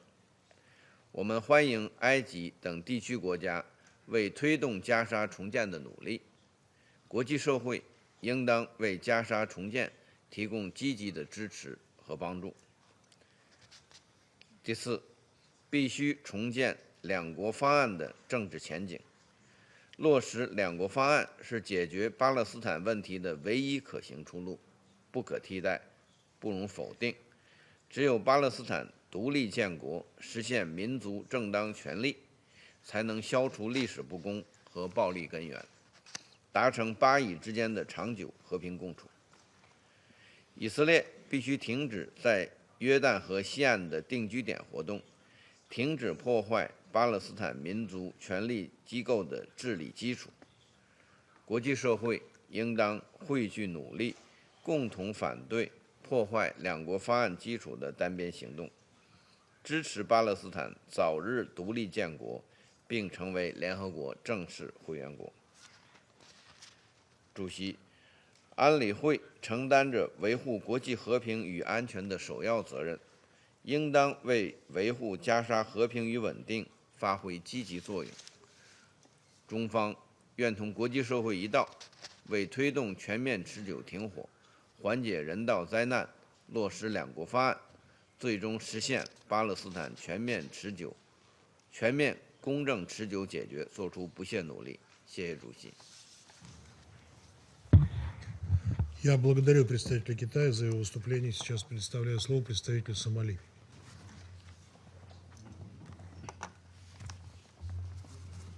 Thank you, Mr. President. I would like to express my gratitude to Mr. Al-Akbarov, Deputy Special Coordinator for the Middle East Peace Process and Resident Humanitarian Coordinator, for his comprehensive and sobering briefing. We are deeply indebted to the leadership and the tireless efforts of all United Nations and humanitarian personnel working under the most challenging circumstances in Gaza and the West Bank. Their unwavering courage, professionalism, and commitment have been a beacon of hope in the face of adversity. Mr. President, the agreed ceasefire brings much needed relief from active hostilities and silences the guns. But the profound suffering endured by affected communities continues. The devastation of the conflict is staggering. Over 65,000 lives have been lost, primarily women and children, while millions have been displaced. Basic infrastructure lies in ruins, and entire communities are traumatized by the violence and loss they have endured. Over 90% of homes in Gaza have been damaged or destroyed. The extent of destruction to property and infrastructure is almost unimaginable, leaving most families without basic services or even a place to return to. It would take decades, if not more, to fully repair and inhabit again. The situation in the West Bank, including East Jerusalem, is equally alarming. This year has witnessed a significant increase in Israeli military operations, resulting in the loss of numerous Palestinian lives and injuries. Thousands of structures and essential infrastructures have been demolished, often justified as security operations. Tens of thousands have been displaced from their homes, with refugee camps like Jenin, Nur Shams, and Tulkarm bearing the brunt of devastating destruction. Simultaneously, there have been a notable rise in the settler violence, accompanied by further settlement expansion. These developments not only violate international law, but also diminish the prospect of the two-state solution.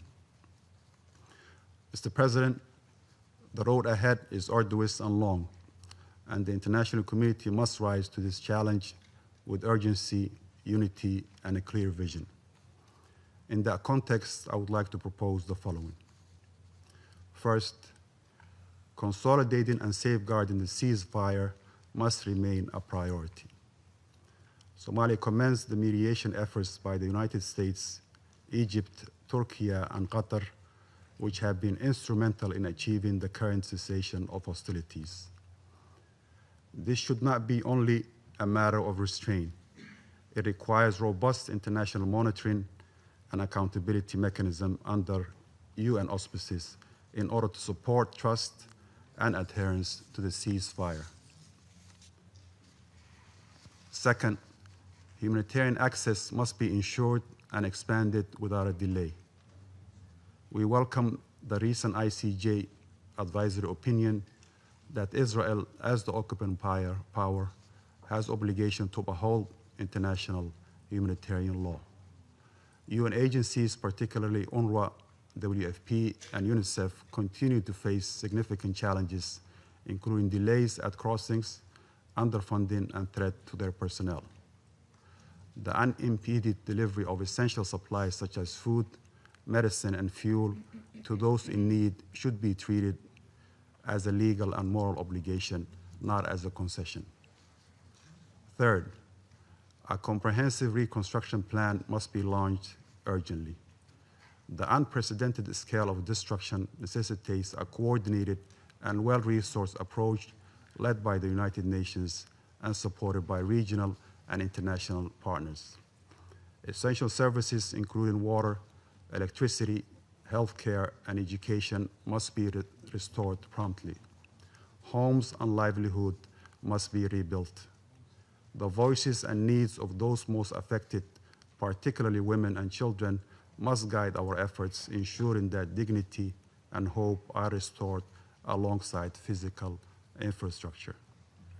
Fourth and last point, there is a clear need to revitalize a credible political process. Somalia has taken note of the recent US peace plan and encourages all parties to engage in a constructive, inclusive dialogue that respects international law and United Nations resolutions. Addressing fundamental issues such as the long-standing occupation and ongoing settlement activities and collective punishment remains essential for achieving a just and lasting peace. To conclude, Mr. President, we reaffirm our unwavering solidarity with the Palestinian people in their pursuit of freedom, dignity, and justice. This truce must not be a mere pause in violence, but the beginning of a sustained effort to heal, rebuild, and chart a course toward lasting security and hope for all. Somalia reiterates its steadfast support for the realization of an independent and sovereign state of Palestine with Al-Quds al-Sharif as its capital in accordance with international law and relevant United Nations resolutions. Our delegation stands ready to work with the international community to ensure that this opportunity is not lost and that peace in the occupied Palestinian territory and the wider regions becomes not just a possibility, but a reality. I thank you. Я благодарю представителя Сомали за его выступление. Сейчас предоставляю слово представителю Сьерра-Леоне. Thank you, Mr. President. And I thank the Russian Federation Presidency for elevating this meeting into a signature event. Mr. President, I thank the Deputy Special Coordinator for the Middle East Peace Process, Mr. Rames Alakbarov, for his important briefing. I welcome the participation of the representatives of the State of Palestine, the State of Israel, and other delegations in this meeting. At the outset, we note that while aspects of the regional situation in the Middle East show signs of improvement, conditions remain highly volatile. In Yemen, Houthi attacks on shipping and Israeli targets have prompted retaliatory strikes, heightening fears of a broader Red Sea and Gulf escalation. In Lebanon, a fragile truce faces pressure amid airstrikes and displacement, against a background of political and economic fragility.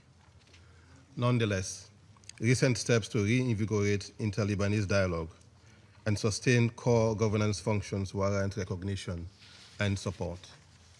In Syria, continuing hostilities in the north, coupled with protracted economic distress and grave human rights concerns, continue to impede prospect for durable stabilization. Nevertheless, the vision outlined by President Ahmed al-Shara in his address to the General Assembly in September of a new Syria anchored in peace, prosperity, and development, and underpinned by commitments to reform, national dialogue, and justice, together with ongoing political engagement and localized understanding, merit support. The present circumstances offer openings for confidence building and progress towards peace that should be carefully nurtured. Mr. President, against this backdrop, as we reflect on the development in the past weeks regarding the conflict in the Gaza Strip, especially the signing of the ceasefire agreement, we remain optimistic that despite the uncertainties, sustainable peace is possible. The bold leadership and political commitment demonstrated by the international community are undoubtedly contributing to the transformation of the region, thus providing relief and hope to Israeli and Palestinian civilians. For 2 years, following the heinous attack of 7th October 2023, which killed approximately 1,200 people in Israel, violence and devastation engulfed the region. In Gaza, the cumulative toll has been catastrophic, with more than 67,000 Palestinians reportedly killed as of early October 2025, amid widespread destruction and acute humanitarian need. These figures underline the human cost of this conflict and the urgency of consolidating the fragile cessation of hostilities now in place. In recent days, we have seen resilience and a measure of hope. Starved and traumatized civilians have begun to move back towards areas they once called home, now mountains of rubble and despair, seeking to reestablish a semblance of life and dignity. United Nations updates report significant internal movement within Gaza since the truce took effect, underscoring the imperative to provide safe access, essential services, and protection for returning civilians. In light of the foregoing, and at this critical juncture, with a promising prospect of achieving a lasting ceasefire and peace, Sierra Leone would like to make the following 4 points. Firstly, we welcome the agreement between Israel and Hamas following indirect talks mediated by Egypt, Qatar, Turkey, and the United States, and note with relief the release of all 20 remaining living Israeli hostages, alongside the release of over 1,800 Palestinian detainees, in line with initial terms of the truce. We commend the tireless efforts of the mediators and the humanitarian actors, including the ICRC, in facilitating these outcomes. The current truce, though fragile, must be leveraged to faithfully implement Phase 1 of the agreement, upholding the cessation of hostilities, ensuring the full, safe, and unimpeded delivery of humanitarian assistance, and enabling freedom of movement for civilians and humanitarian workers. We accordingly denounce the incident reported on 19 October 2025 that violated the ceasefire and resulted in additional civilian casualties.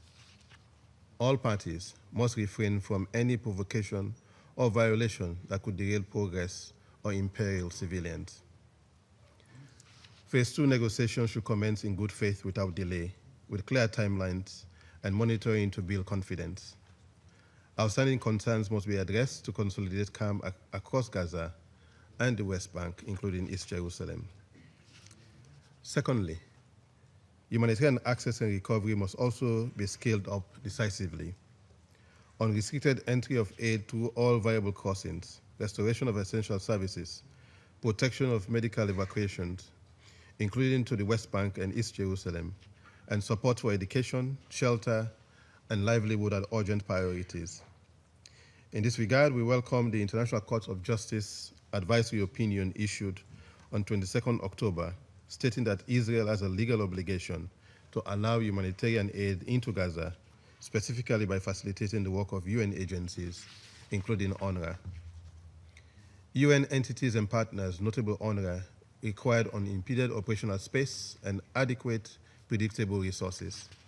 The ban on UNRWA must be lifted and educational materials permitted so that UNRWA and the Palestinian Authority can reopen schools and temporary learning spaces for all school-aged children.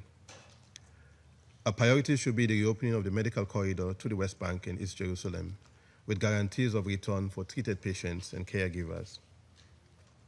The ceasefire must evolve into a pathway that guarantees healing, reconciliation, trust, justice, and reconstruction.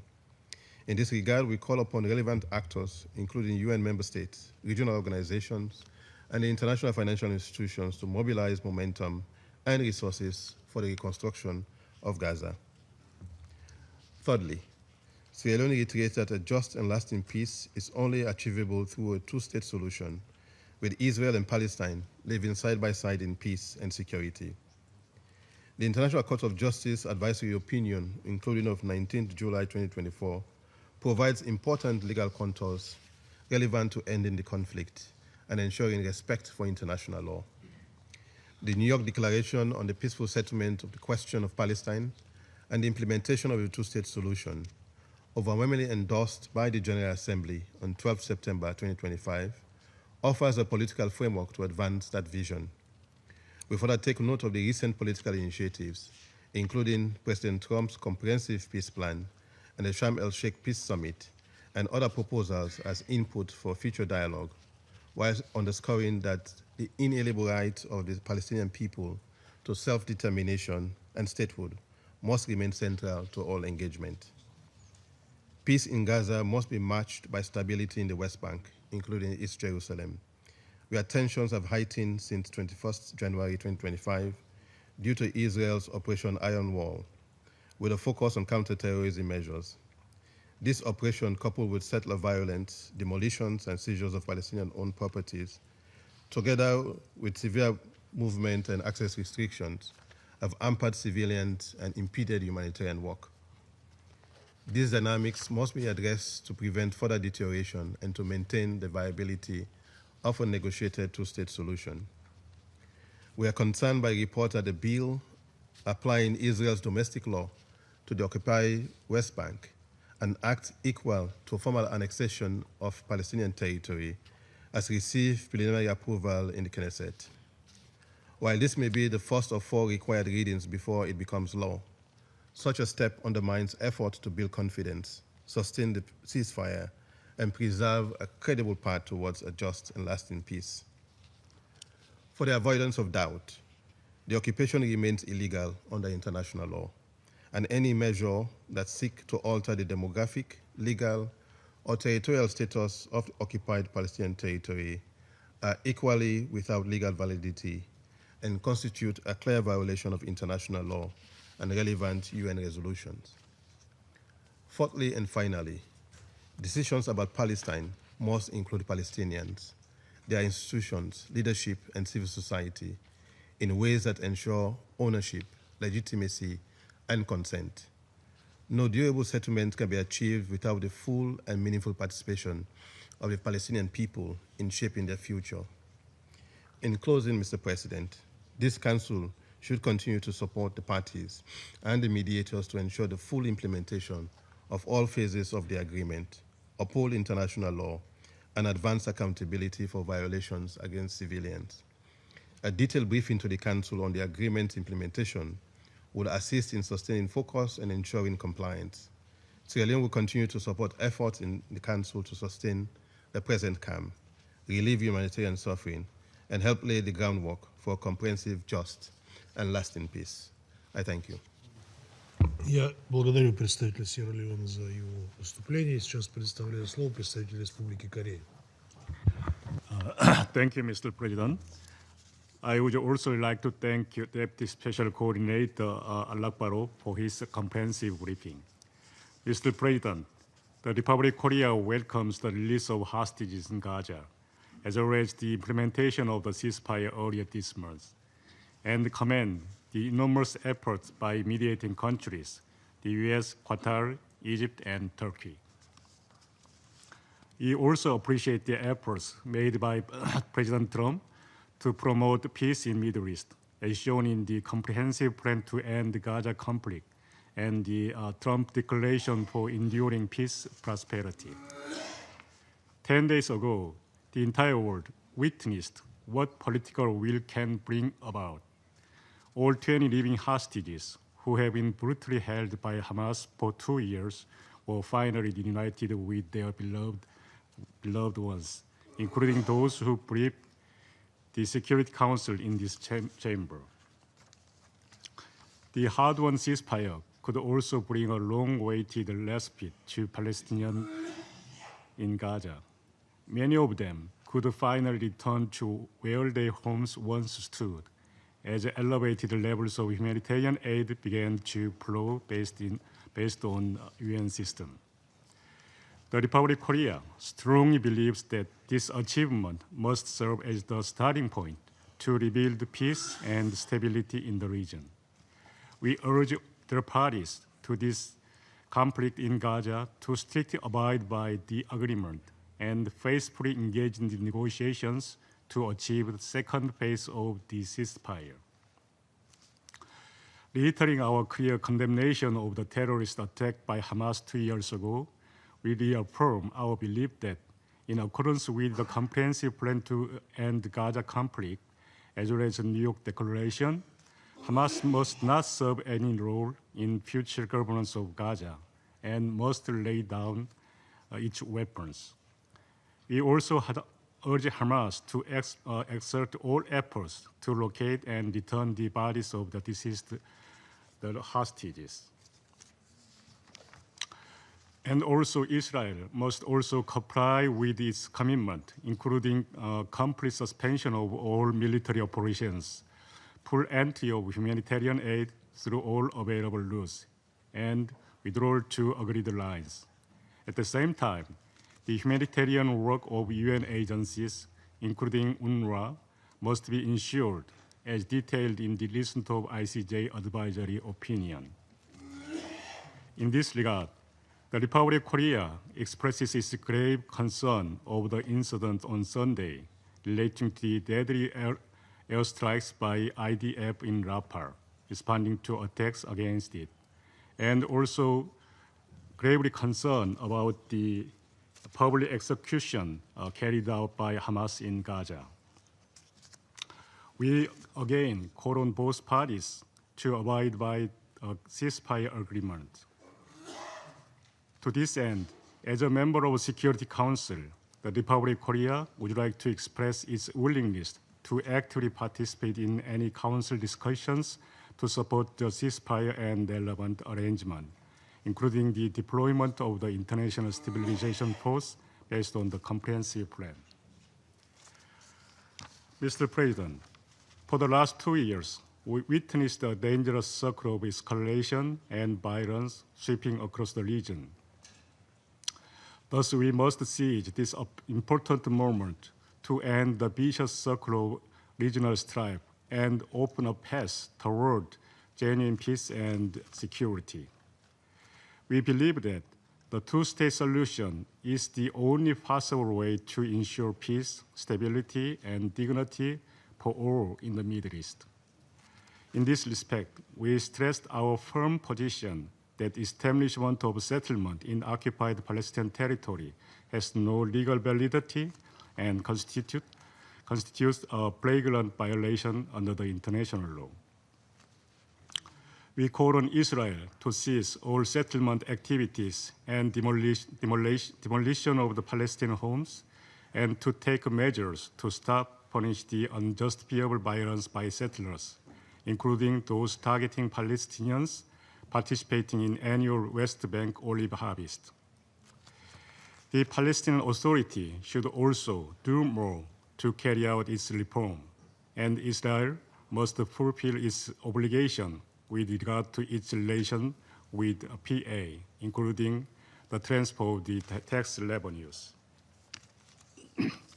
Mr. President, the horrific terrorist attack by Hamas in October 2023 ended up only deepening the unfathomable suffering of Palestinians and compounding the agony of both Israeli and Palestinians. The mass military response by Israel over the last 2 years, according to OCHA, is resulted to killing of more than 68,000 people in Gaza, including more than 20,000 children and more than 10,000 women, also show that military solution can never achieve sustainable peace. So we hope that through this catastrophic experience, all actors in the region can finally realize the indispensable value of coexistence and peace. I thank you. Я благодарю представителя Республики Корея за его выступление. Сейчас предоставляю слово представителю Алжира. Thank you, Mr. President. At the outset, I wish to thank Deputy Special Coordinator Alakbarov for his thoughtful and informative briefing. 2 years after enduring relentless bombardment, carnage, starvation, and the threat of ethnic cleansing and genocide, the Palestinian people in Gaza are beginning at last, to glimpse a moment of relief. It is a fragile moment, yet it carries within it a seed of hope. Hope for a life lived in dignity. Hope for a future built on justice. Hope for the realization of their legitimate right to statehood.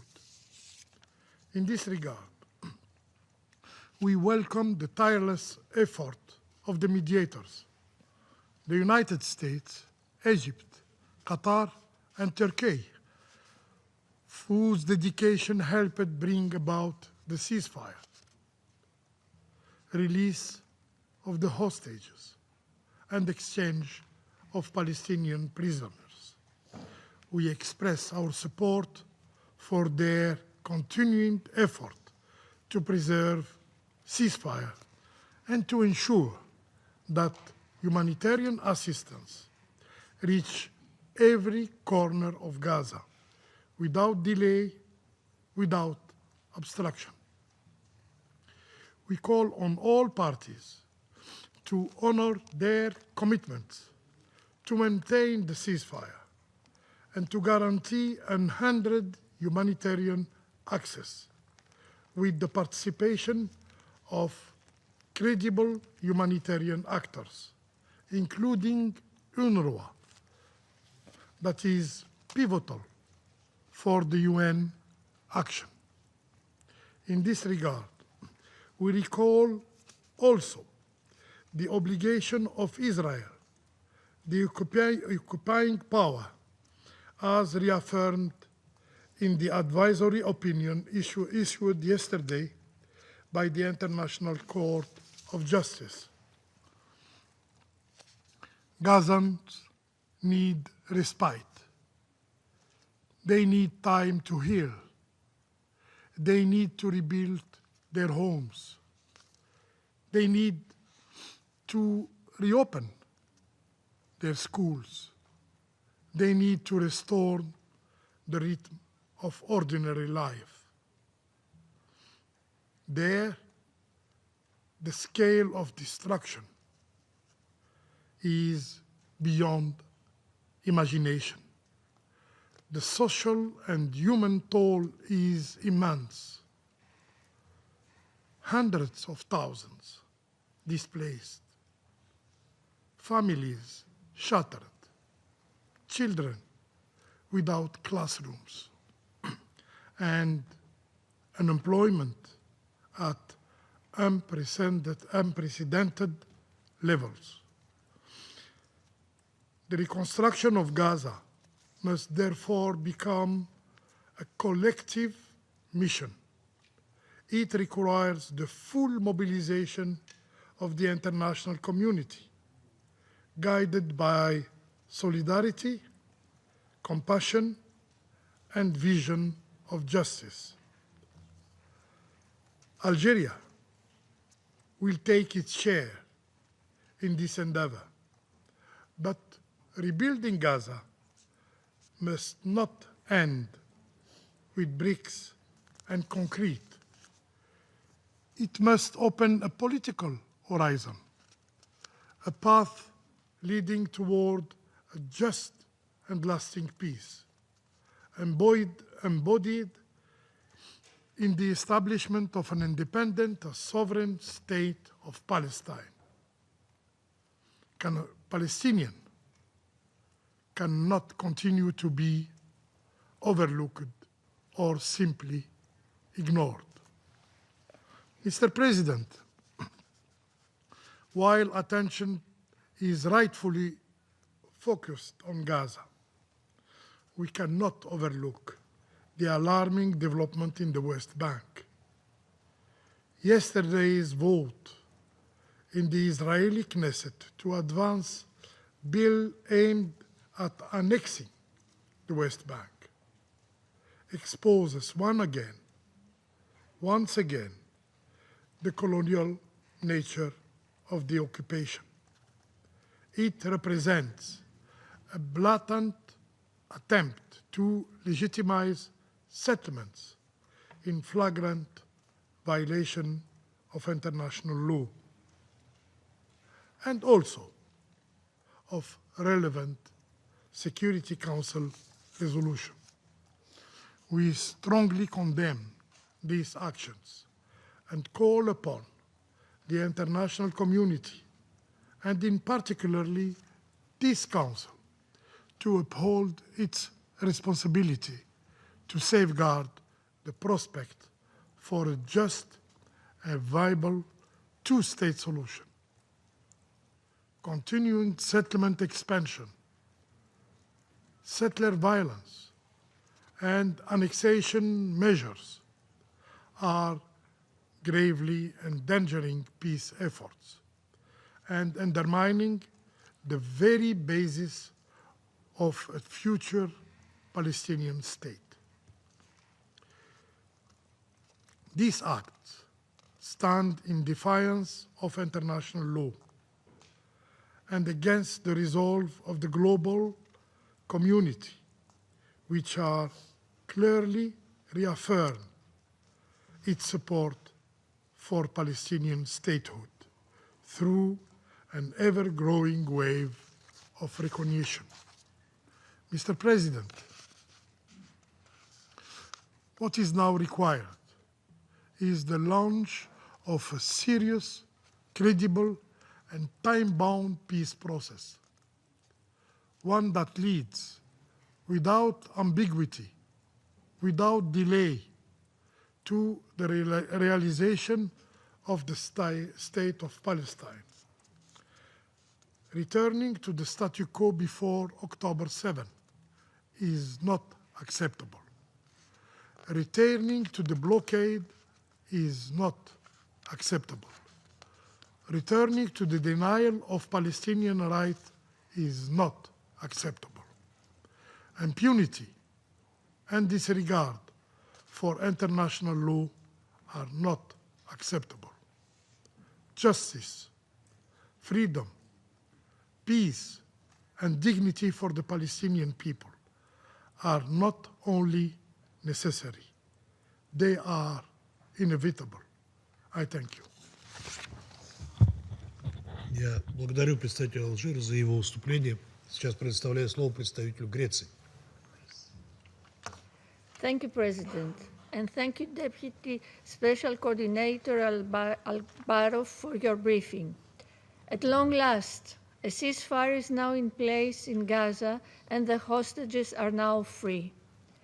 Under President Trump's leadership and with tremendous international engagement, the participation of the Greek Prime Minister in the Peace Summit in Egypt demonstrates Greece's important commitment in the day after developments. A positive momentum now exists in Gaza. The world's gaze is now upon the full implementation of the peace plan. We call on all parties to fulfill their commitments, allowing for the establishment of a lasting ceasefire and the return of the remains of the hostages. This should pave the way to a comprehensive political process.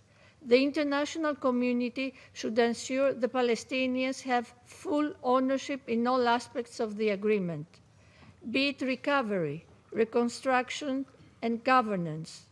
Meanwhile, the UN and its humanitarian partners must continue to scale up their operations on the ground, as outlined in their 60-day plan. Additional food parcels are being distributed and additional bakeries are now functional. However, far greater volumes are needed. We therefore call for the full, safe, and unimpeded flow of humanitarian aid and supplies into Gaza, as well as the restoration of full access to potable water and electricity for the civilian population. In this regard, we look forward to the reopening of the Rafah border crossing, which can greatly facilitate the inflow of humanitarian aid at scale across the Strip.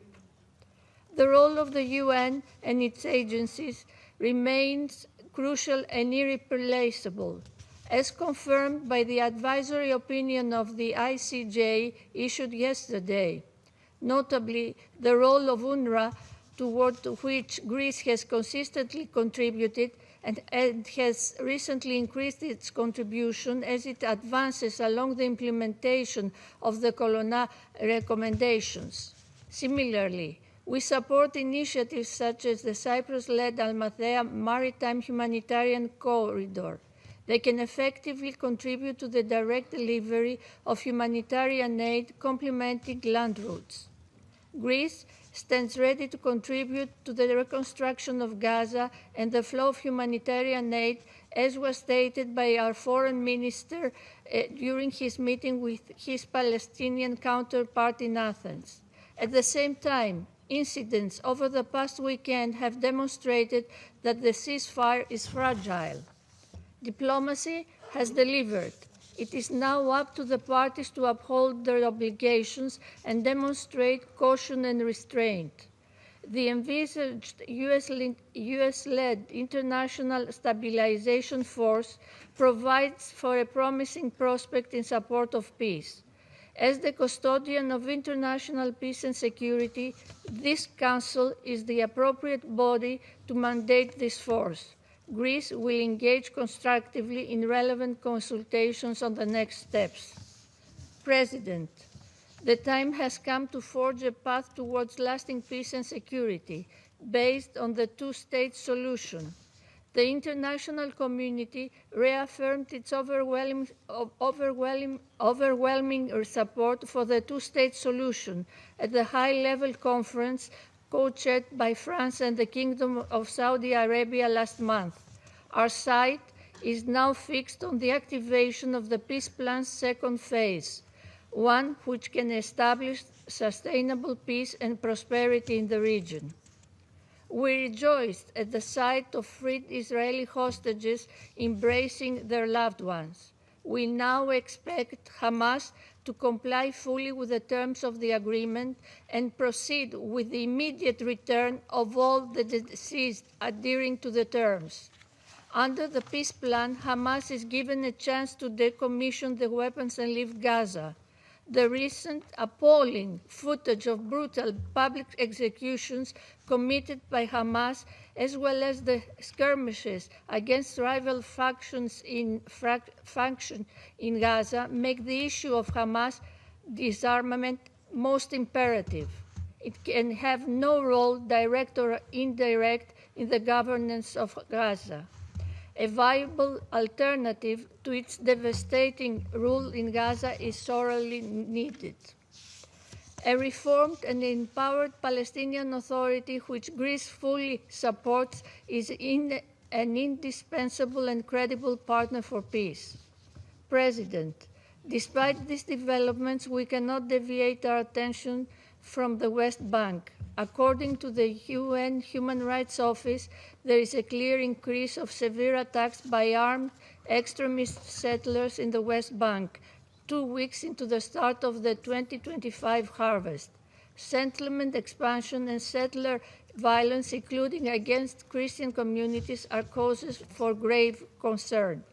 We thus reiterate our call for the preservation of the status quo of the holy sites in the old city of Jerusalem. We further stress that announcements on the construction of additional settlements which undermine the two-state solution must be reversed. In conclusion, President, the Middle East, a region vibrant in its diversity and rich in its history, seems to be turning a new page. This Council needs to uphold its role and responsibility in seeing that regional peace is established, so that the peoples of the region may finally enjoy a future of stability, dignity, and hope. I thank you. Я благодарю представителя Греции за ее выступление. Сейчас предоставляю слово представителю Франции. Merci, Monsieur le Président. Monsieur le Président, je remercie tout d'abord le coordonnateur spécial adjoint pour le processus de paix au Moyen-Orient, Monsieur Ramiz Al-Akbarov, pour son exposé et salue la présence des représentants d'Israël, de la Palestine, du Sénégal et du Kazakhstan. Le mois écoulé aura été marqué à la fois par le souvenir tragique du 2e anniversaire des attaques terroristes du 7 octobre aux conséquences dévastatrices et par l'espoir suscité par la signature d'un accord de paix historique à Sharm el-Sheikh. Cet accord, rendu possible par l'action inlassable des États-Unis, du Qatar, de l'Égypte, de la Turquie, est une étape cruciale vers la paix.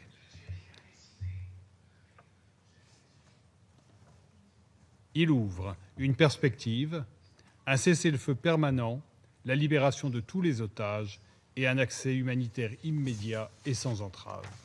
Il crée les conditions de la paix et de la mise en œuvre de la solution à 2 États. Les 2 parties doivent saisir cette chance historique. La France les appelle à mettre pleinement en œuvre les engagements pris avec 2 urgences. Le Hamas doit restituer sans délai les dépouilles des otages israéliens à Gaza et cesser ses actions armées, à commencer par les exécutions sommaires que la France a vigoureusement dénoncées. Israël doit permettre l'entrée massive de l'aide humanitaire par le biais des Nations Unies et des ONG internationales. La France appelle Israël à se conformer à ses obligations, telles que rappelées par la Cour internationale de justice dans son avis consultatif du 22 octobre. Monsieur le Président, pour transformer le cessez-le-feu en une paix durable, il faut à notre Conseil prendre ses responsabilités. Nos efforts doivent viser la mise en œuvre de la 2e phase du plan américain et de la déclaration de New York, massivement endossée par l'Assemblée générale. 5 priorités guideront notre action. Premièrement, la sécurité et l'ordre public. À travers le déploiement à Gaza d'une force internationale de stabilisation, mandatée par le Conseil de sécurité, à l'invitation de l'autorité palestinienne, avec un soutien régional et international appuyé. Des forces régulières de sécurité et de police palestiniennes seront formées et appuyées, et le Hamas désarmé. Deuxièmement, l'aide humanitaire et la reconstruction. L'accès de l'aide humanitaire doit se faire par tous les points de passage, sous la coordination des Nations Unies, de leurs agences, du CICR et des ONG, et dans le plein respect du droit international humanitaire. La France rappelle le rôle indispensable de l'UNRWA. Elle soutient les efforts de mobilisation de l'Égypte pour la reconstruction. Troisièmement, une gouvernance renouvelée pour Gaza. Notre boussole, c'est le droit du peuple palestinien à l'autodétermination et à un État de Palestine qui englobe Gaza et la Cisjordanie. L'autorité palestinienne réformée en assumera la responsabilité et le Hamas ne pourra y jouer aucun rôle. Quatrièmement, le lien entre la Cisjordanie et Gaza. La France est préoccupée par l'accélération de la colonisation, la violence des colons et les menaces d'annexion partielle ou totale de la Cisjordanie, y compris l'approbation préliminaire de projets de loi à la Knesset dans ce sens. La France rejette tout projet d'annexion, violation flagrante du droit international, grave menace à la solution à deux États. Cinquièmement, l'intensification de nos efforts pour stabiliser la région dans son ensemble.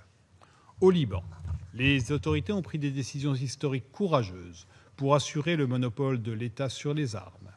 Elles doivent les mettre en œuvre avec le soutien de la communauté internationale. Et nous attendons d'Israël qu'il se retire des positions qu'il occupe et cesse ses frappes en territoire libanais.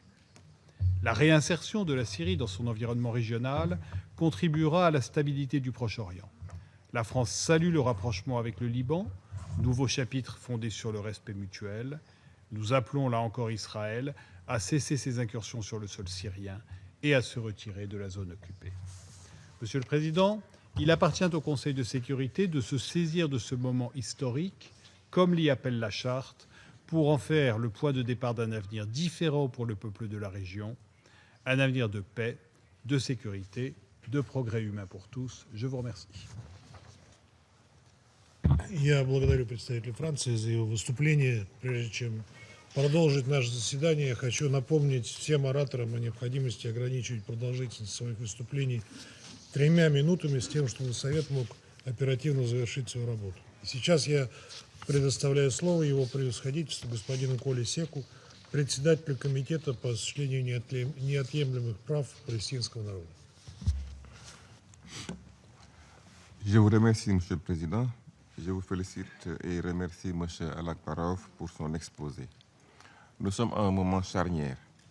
Après 2 années de souffrance humaine immense, le bombardement et de famine à Gaza, le monde a salué le sommet pour la paix de Gaza à Sharm el-Sheikh. Ce sommet a marqué le début d'un processus de guérison, de relèvement et de reconstruction pour le peuple palestinien. Le comité salue les efforts de l'Égypte, du Qatar, la Turquie et des États-Unis d'Amérique pour avoir facilité cet accord.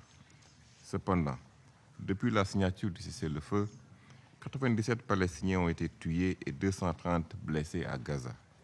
Bien que des convois humanitaires soient rentrés, les restrictions à l'aide demeurent sévères. Le comité réitère son appel à un accès humanitaire rapide, sûr et sans entrave, avec un rôle central pour l'UNRWA et la restauration des services essentiels tels que la santé, l'eau, l'assainissement et l'éducation.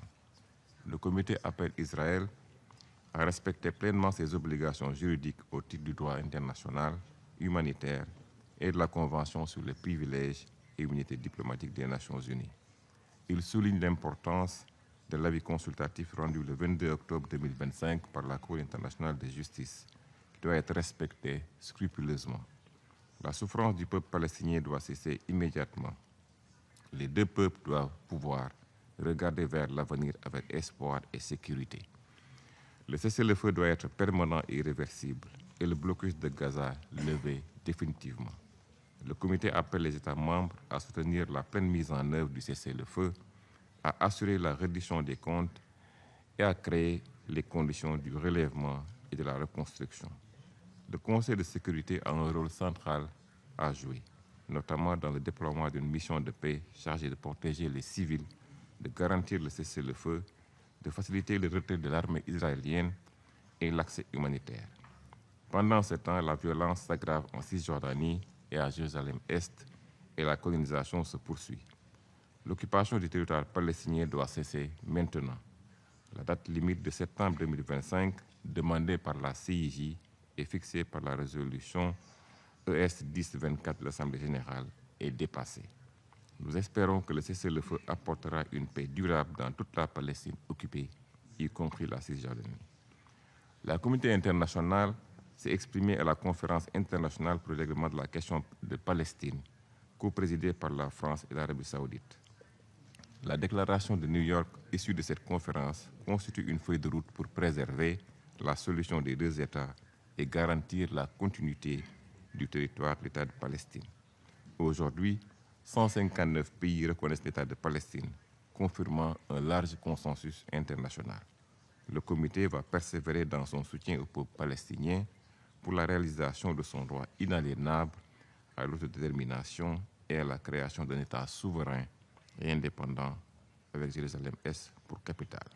Les conditions doivent être réunies pour qu'Israéliens et Palestiniens vivent côte à côte dans la paix, la sécurité et la prospérité. Nous devons commencer à reconstruire ce qui a été perdu pour les générations futures et pour tout le Moyen-Orient.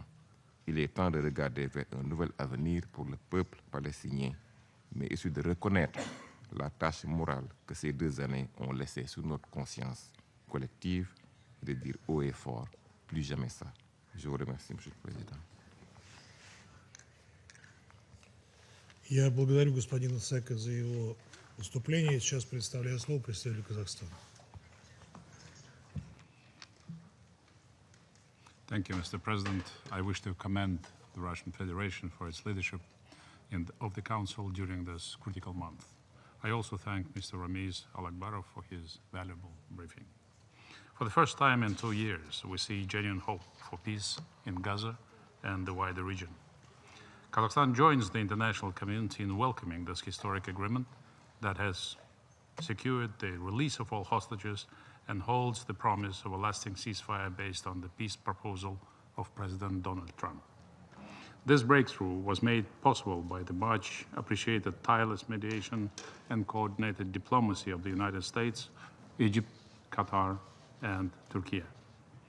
Kazakhstan welcomes the constructive outcome of the last week's high-level summit in Sharm el-Sheikh with its collective commitment to fully implement the ceasefire agreement through comprehensive political negotiations, resulting in a sustainable solution in the Middle East. President Kassym-Jomart Tokayev of Kazakhstan has expressed its strong support for this plan towards a permanent ceasefire and a credible political process, paving the way for lasting peace, stability, and dignity for both Palestinians and Israelis. We also welcome the successful conclusion of the high-level conference on the two-state solution and the adoption of New York Declaration under the able leadership of France and Saudi Arabia. Kazakhstan supports diplomatic initiatives aimed at regional reconciliation in the Middle East, including the Arab Peace Initiative, the Abraham Accords, and others. We reaffirm the vision of two independent and sovereign states, Israel and Palestine, living side by side in peace and security within the pre-1967 borders and with East Jerusalem as the capital of the state of Palestine. Mr. President, we acknowledge the vital contribution of the United Nations under the leadership of the Secretary General in facilitating the implementation of the agreement and supporting the recovery and reconstruction of Gaza. We support the statement of Secretary General on ICJ's advisory opinion.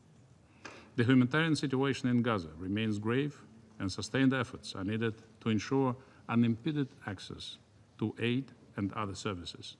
Kazakhstan underscores the indispensable role of the United Nations and its agencies, particularly UNRWA and OCHA, in supporting the Palestinian people and rebuilding communities shattered by war.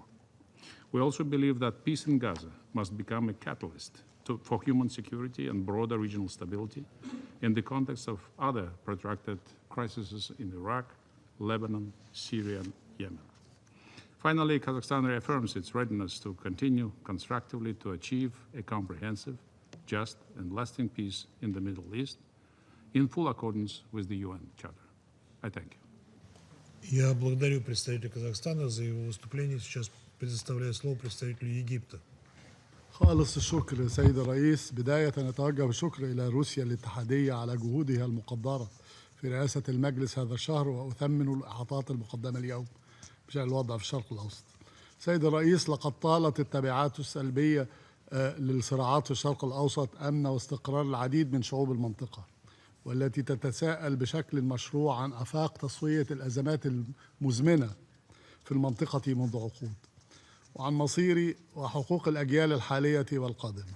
وفي هذا السياق يجب ألا ندخر جميعا أي جهد لصياغة حلول لا رجعة فيها لتلك الصراعات، وفي القلب من تلك الجهود يقف مجلس الأمن وحده القادر على الاعتماد والإنفاذ، وتقف الأمم المتحدة القادرة على دعم التنفيذ، ومصر تعكف على تنفيذ ما تناديكم به انطلاقا من إيمانها بأن للجميع جذرا واحدا هو الانتماء للإنسانية.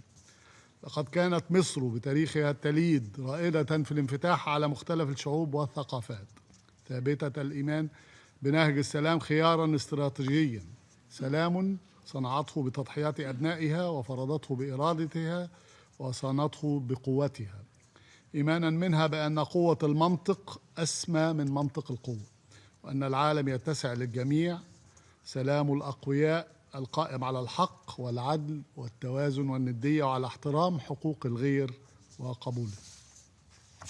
مصر سيد الرئيس هي من كسرت الحاجز النفسي الرهيب بين العرب وإسرائيل عبر مبادرة شجاعة أطلقها الرئيس الراحل أنور السادات بزيارته التاريخية للقدس في نوفمبر 1977، فمدت يدها بالسلام متجاوزة حواجز كبلت المنطقة لعقود، بما عبر عن جوهر العقيدة المصرية في أن السلام هو الخيار الأمثل لصون الكرامة وتحقيق الأمن للجميع، وأن الشجاعة الحقة لا تكمن في خوض الحروب بل في صنع وبناء السلام على أسس العدل والتعايش المشترك.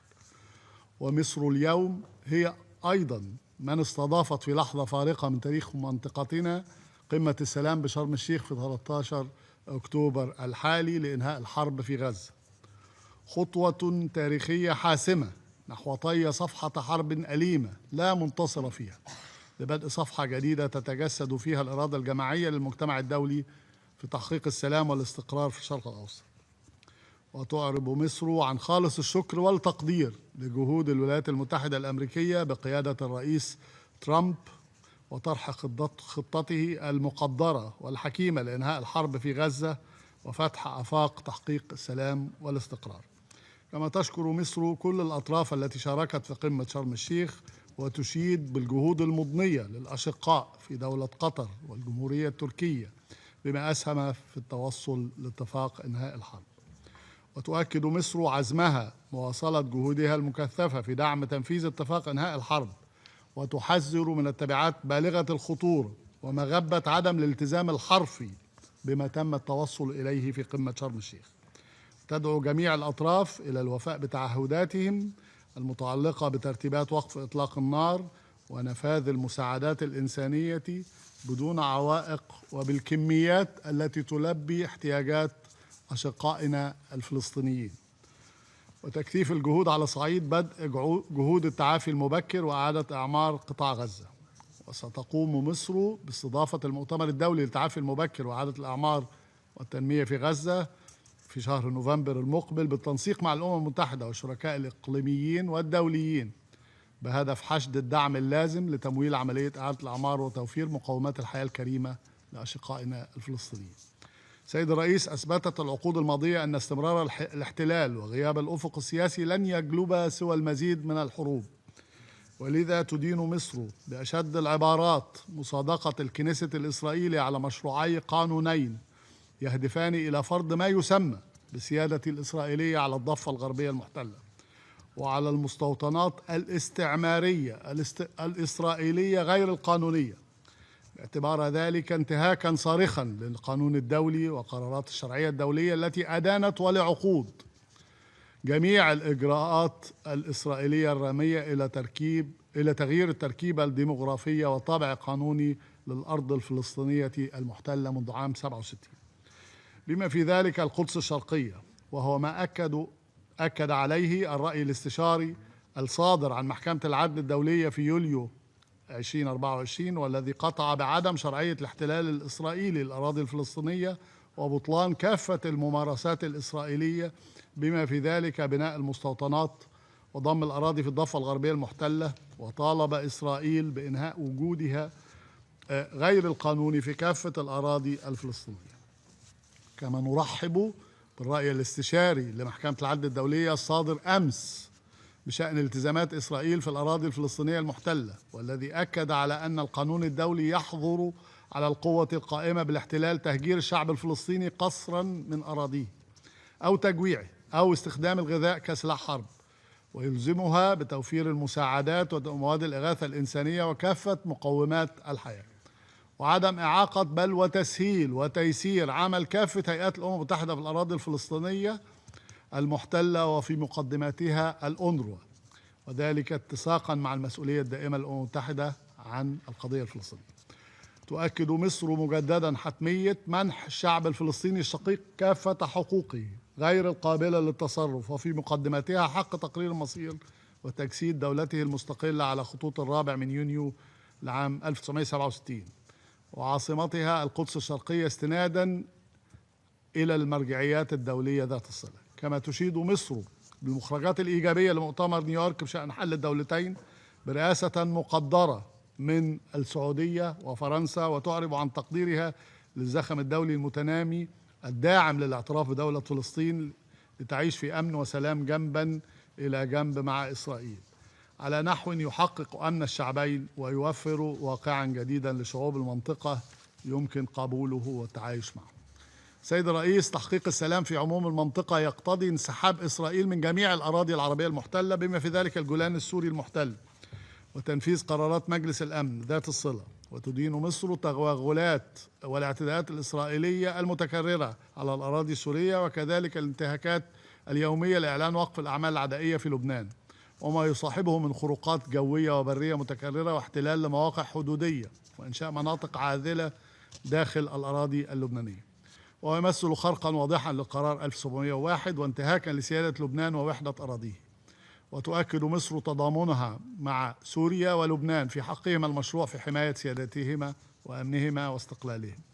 في الختام أعيد التأكيد على دعم وتطلع مصر إلى التنفيذ الكامل لاتفاق شرم الشيخ، وأقتبس من كلمات الرئيس ترامب أمام قمة شرم الشيخ وفي الكنيست: إن هذا ليس مجرد نهاية حرب، بل بداية عصر جديد من الإيمان والأمل، فمعا أظهرنا أن السلام ليس مجرد أمل نحلم به، بل هو واقع، وهذا هو اليوم الذي عمل وكافح وتطلع وصلى من أجله الناس في أنحاء العالم. كما أود أن أقتبس من بيان الرئيس عبد الفتاح السيسي أمام قمة شرم الشيخ: إن السلام لا تصنعه الحكومات وحدها، بل تبنيه الشعوب، حين تتيقن أن خصوم الأمس يمكن أن يصبحوا شركاء الغد، وأننا نستشرف مستقبلا مشرقا لمنطقتنا تبنى مدنه بالأمل بدل من أن تدفن ذكريات أصحابها تحت الأنقاض.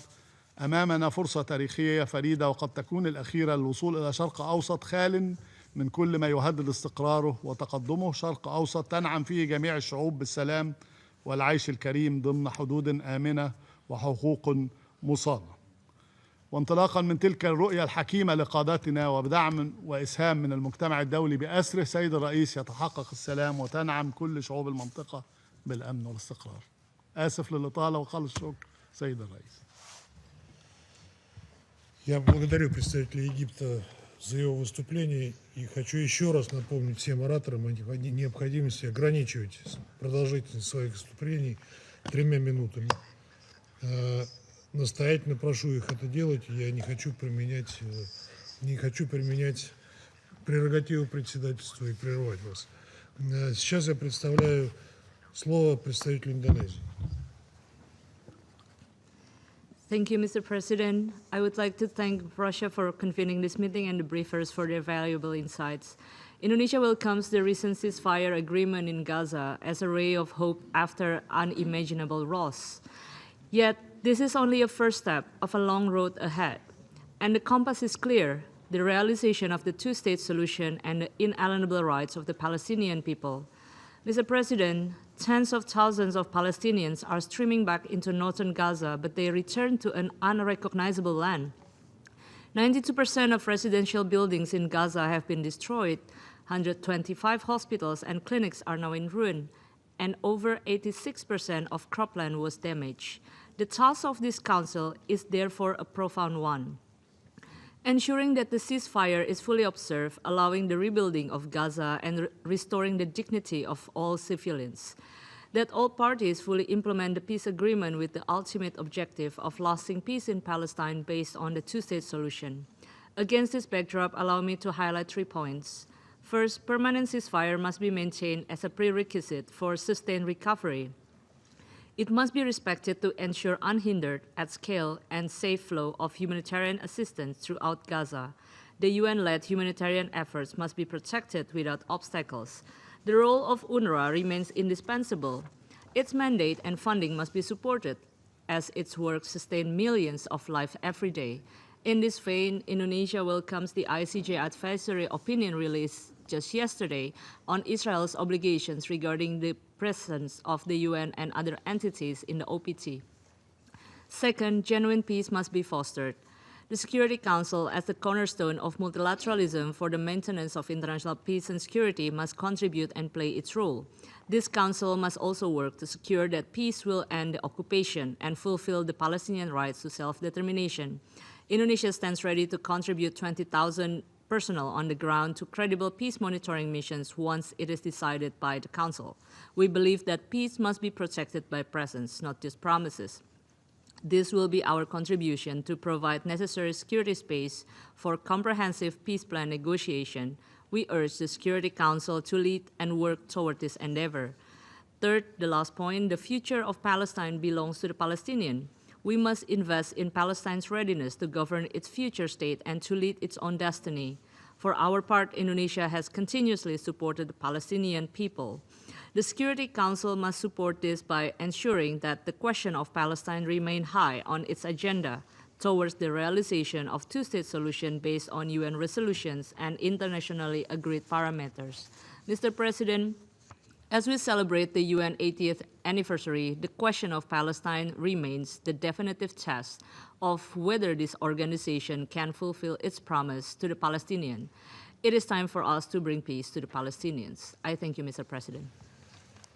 Я благодарю представителя Индонезии за ее выступление и сейчас предоставляю слово представителю Филиппин. Mr. President, the Philippines welcomes the agreement to secure a ceasefire deal and hostage release in Gaza based on the 20-point peace plan put forward by President Trump. We also commend the diplomatic efforts of the United States, Qatar, Egypt, and Turkey in brokering this landmark deal through intensive diplomacy. We hope that the agreement will be implemented completely and expeditiously to stop the fighting in Gaza, scale up the delivery of sustained humanitarian relief, and advance recovery and reconstruction efforts in Gaza. This is long overdue. The people of Gaza desperately need free and unimpeded access to life-saving humanitarian aid, to food, water, and medicine. In this regard, we join the Secretary General's call for all stakeholders to seize this momentous opportunity to establish a credible political path forward towards ending the occupation, recognizing the right to self-determination of the Palestinian people, leading to a two-state solution to enable Israelis and Palestinians to live in peace and security. The adoption of the New York Declaration on the peaceful settlement of the question of Palestine and the implementation of the two-state solution should complement international efforts towards achieving a just and lasting peace in the Middle East.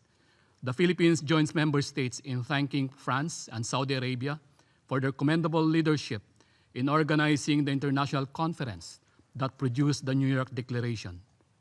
Mr. President, we recognize that the resolution of the Israeli-Palestinian conflict is key to the region's peace and stability. In this regard, the Philippines reiterates its support for international and regional diplomatic efforts to achieve a comprehensive, just, and lasting peace in the Middle East. The Philippines also reiterates its consistent support for the two-state solution as the most viable and long-term solution to the Palestine-Israeli conflict. Lasting peace can only be achieved when Palestinians and Israelis can live side by side in their own sovereign, independent states, in dignity, harmony, and prosperity, where their rights, aspirations, and security are fully respected and upheld. Dialogue and negotiations based on trust and mutual understanding between Palestine and Israel are vital. We therefore support steps that would expand the space for meaningful dialogues and negotiations and resolve the conflict by peaceful means and in accordance with international law. Beyond Gaza, the wider Middle East continues to grapple with overlapping crises that threaten regional stability, from tensions in the Gulf to the humanitarian situation in Yemen. The Philippines calls on all parties to exercise restraint and engage in constructive dialogue to prevent further escalation. We continue to support diplomatic efforts that promote de-escalation, regional cooperation, and respect for international law. As a trusted partner, innovative pathfinder, and committed peacemaker, the Philippines is ready to play an active role in supporting all efforts among concerned parties and the United Nations to end conflicts and maintain international peace and security. Thank you, Mr. President. Я благодарю представителя Филиппин за его выступление. Сейчас предоставляю слово представителю Иордании.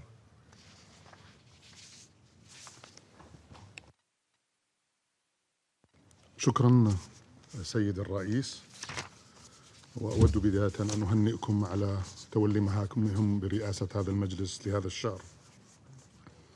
السيد الرئيس، تنعقد هذه الجلسة الهامة في مرحلة مفصلية تشهدها الأوضاع في الأراضي الفلسطينية المحتلة، وذلك في أعقاب التوصل للاتفاق الذي يقضي بإنهاء الحرب الإسرائيلية الوحشية التي استمرت لأكثر من عامين على غزة، والتي قتلت خلالها إسرائيل ما يزيد عن 68 ألف فلسطيني، ودمرت كل مقومات الحياة، ومنعت دخول المساعدات الإنسانية، واستهدفت بطريقة ممنهجة الصحفيين والعمال الإنسانيين والموظفين الأمميين. في ضوء ذلك اسمحوا لي أن أؤكد على النقاط الخمسة التالية. أولاً، يرحب الأردن بالتوقيع على وثيقة اتفاق غزة خلال قمة شرم الشيخ مؤخراً، ويثمن الدور الحاسم الذي اطلع به فخامة الرئيس الأمريكي في التوصل إلى اتفاق وقف إطلاق النار والتزامه بإنهاء الحرب وضمان تدفق المساعدات ومنع التهجير ودفع جهود إعادة الإعمار ومنع ضم الضفة الغربية وتعزيز مسار تحقيق السلام في المنطقة. ولا يسعنا إلا أن نعرب عن تقديرنا العميق للجهود الحثيثة للأشقاء في مصر وقطر وتركيا في التوصل لهذا الاتفاق. ثانياً، يؤكد الأردن على مركزية الالتزام التام باتفاق وقف إطلاق النار في غزة وتكاتف الجهود المبذولة لإنجاز المرحلة الأولى من الاتفاق، بما في ذلك ترتيبات وقف العمليات العسكرية وتبادل الأسرى والانسحاب الكامل لجيش الاحتلال الإسرائيلي وضمان إدخال المساعدات الإنسانية بشكل مستدام إلى سكان القطاع، وذلك من أجل الانتقال إلى المرحلة الثانية من الاتفاق وصولاً إلى إطلاق أفق سياسي حقيقي لتحقيق السلام الشامل على أساس حل الدولتين وفق قرارات الشرعية الدولية ومبادرة السلام العربية. ثالثاً، يؤكد الأردن على أهمية معالجة التبعات الكارثية التي خلفها العدوان الإسرائيلي على غزة، ونجدد في هذا المقام جاهزية الأردن في الاستمرار في الاطلاع بدوره الإنساني الفاعل في إيصال المساعدات إلى الأشقاء في غزة فور إزالة القيود الإسرائيلية المخالفة للقانون الدولي الإنسانية والمبادئ الإنسانية والإجراءات الاحترازية التي أمرت بها محكمة العدل الدولية. سيد الرئيس، ولا يسعنا كذلك إلا أن نؤكد على الوجود المحوري لوكالة الأونروا في أداء واجبها الذي لا غنى عنه في تقديم خدماتها الأساسية لنحو 5.5 مليون لاجئ في جميع مناطق عملها وفقا لتفويضها الأممي، وخاصة في غزة والأراضي المحتلة في أيامنا هذه. ونثمن في هذا السياق ونؤيد الرأي الاستشاري لمحكمة العدل الدولية أمس، والذي أكد أن إسرائيل ملزمة بأن تضمن الاحترام الكامل لحرمة مقرات الأمم المتحدة وحصاناتها بما في ذلك للأونروا، وأن تلتزم بضمان الاحترام الكامل للامتيازات والحصانات للعاملين في الأمم المتحدة، وكذلك والذي أكد كذلك على دور الأونروا المركزي الذي لا غنى عنه. رابعا، يدين الأردن مصادقة الكنيسة الإسرائيلي على مشروعي قانونين يهدفان إلى فرض ما يسمى بالسيادة الإسرائيلية على الضفة الغربية المحتلة وعلى المستوطنات الاستعمارية الإسرائيلية غير القانونية، انتهاكا صارخا للقانون الدولي ولقرارات مجلسكم الموقر هذا، وخاصة القرار 2334. ونجدد كذلك إدانتنا لاستمرار الاحتلال الإسرائيلي غير المشروع، والتي قضت محكمة العدل الدولية بالضرورة إنهائه فورا، ومواصلة الإجراءات والممارسات الإسرائيلية اللا شرعية في الأراضي المحتلة، وفي مقدمتها استمرار التوسع في الاستيطان وهدم المنازل ومصادرة الأراضي وإرهاب المستوطنين، فضلا عن الانتهاكات الإسرائيلية المستمرة للوضع القانوني والتاريخي القائم في القدس الشريف. وفي هذا الصدد سيستمر الأردن انطلاقا من الوصاية الهاشمية في الدفاع عن المقدسات الإسلامية والمسيحية في القدس الشريف وحمايتها. خامسا وأخيرا، نؤكد مواصلة المملكة لعملها بالتنسيق مع الأشقاء والشركاء الإقليميين والدوليين ومجلسكم الموقر هذا لإطلاق مسار جاد وفاعل نحو تحقيق السلام العادل والشامل القائم على أساس حل الدولتين، بما يضمن تلبية حقوق الشعب الفلسطيني كاملة وقيام دولته المستقلة ذات السيادة على خطوط 4 من حزيران 1967 وعاصمتها القدس الشرقية، وهو حق وليس منة من أحد، سبيلا وحيدا لتحقيق الأمن والاستقرار في المنطقة.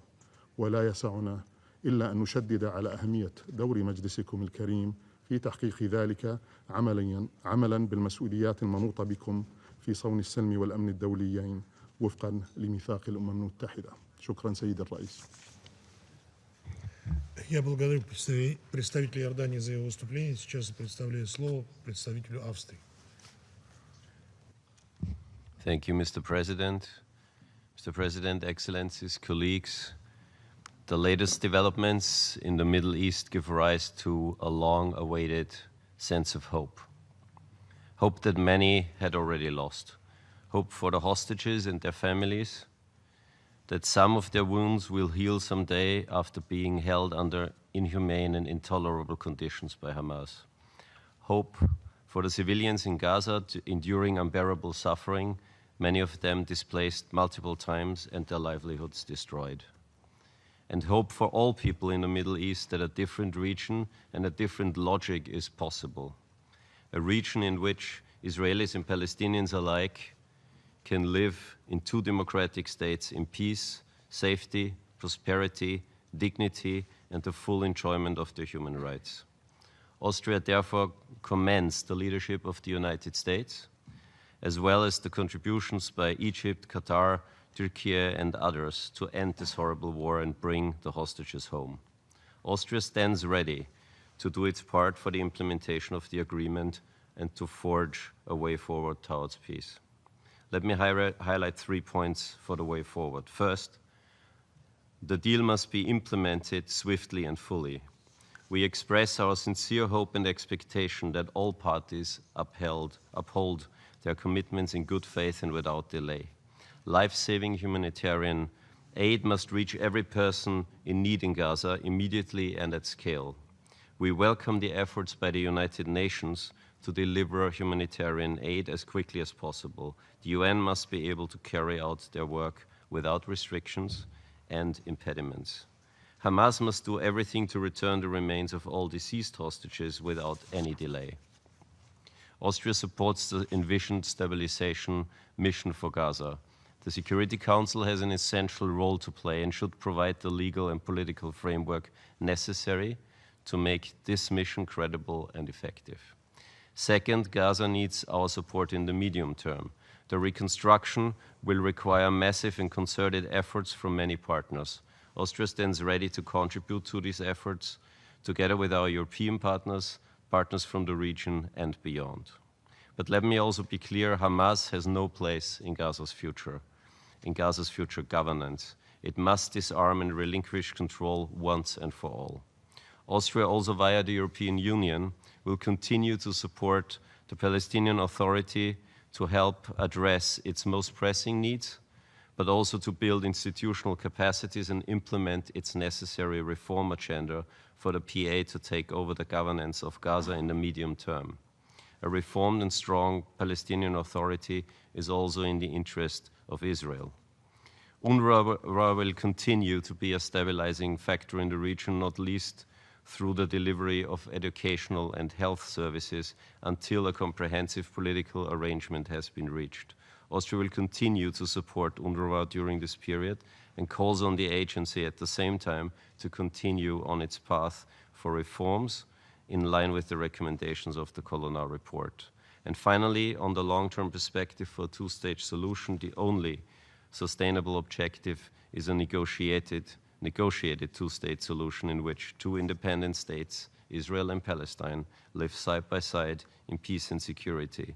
The New York Declaration, drafted by France and the Kingdom of Saudi Arabia and endorsed by the General Assembly by over 140 votes, including Austria, provides an important framework for this long-term vision. Austria supports the Palestinian people's right to self-determination and the establishment of a democratic, viable, and contiguous Palestinian state, with Gaza as an integral part of this state. Unilateral actions that undermine this perspective, including the continued expansion of settlements in the West Bank, are violations of international law and must stop. Excellencies, Mr. President, Austria's commitment to peace, international law, and human dignity is unwavering. The international community has a duty to enable, to support, and to hold all sides accountable.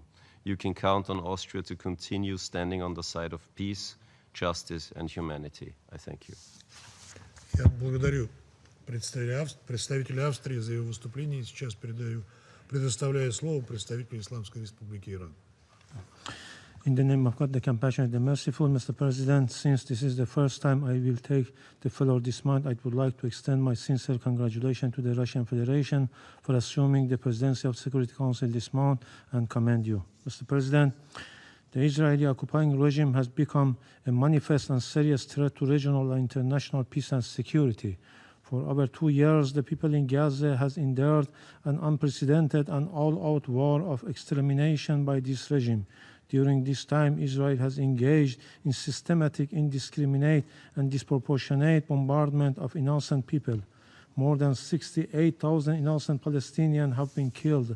Thousands remain missing, and over 20,000 children have lost their lives. The entire infrastructure have been obliterated.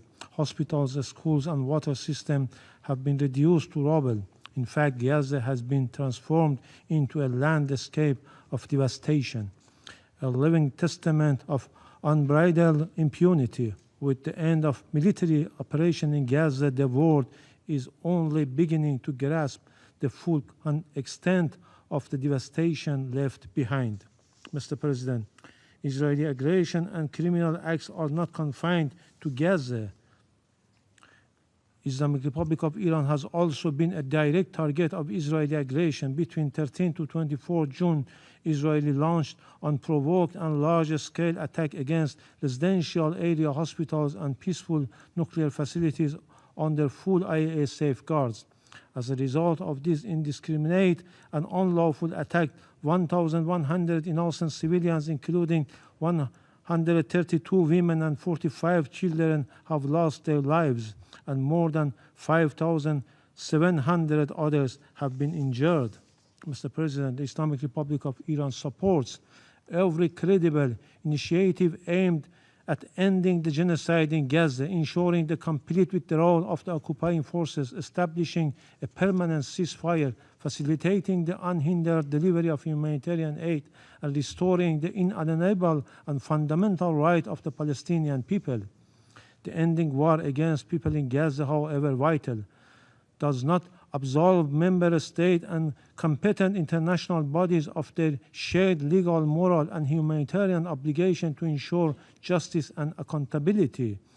The perpetrators and masterminds of war crimes, genocide, and crimes against humanity must be prosecuted, and the decades-long culture of impunity surrounding the Israeli regime must finally end.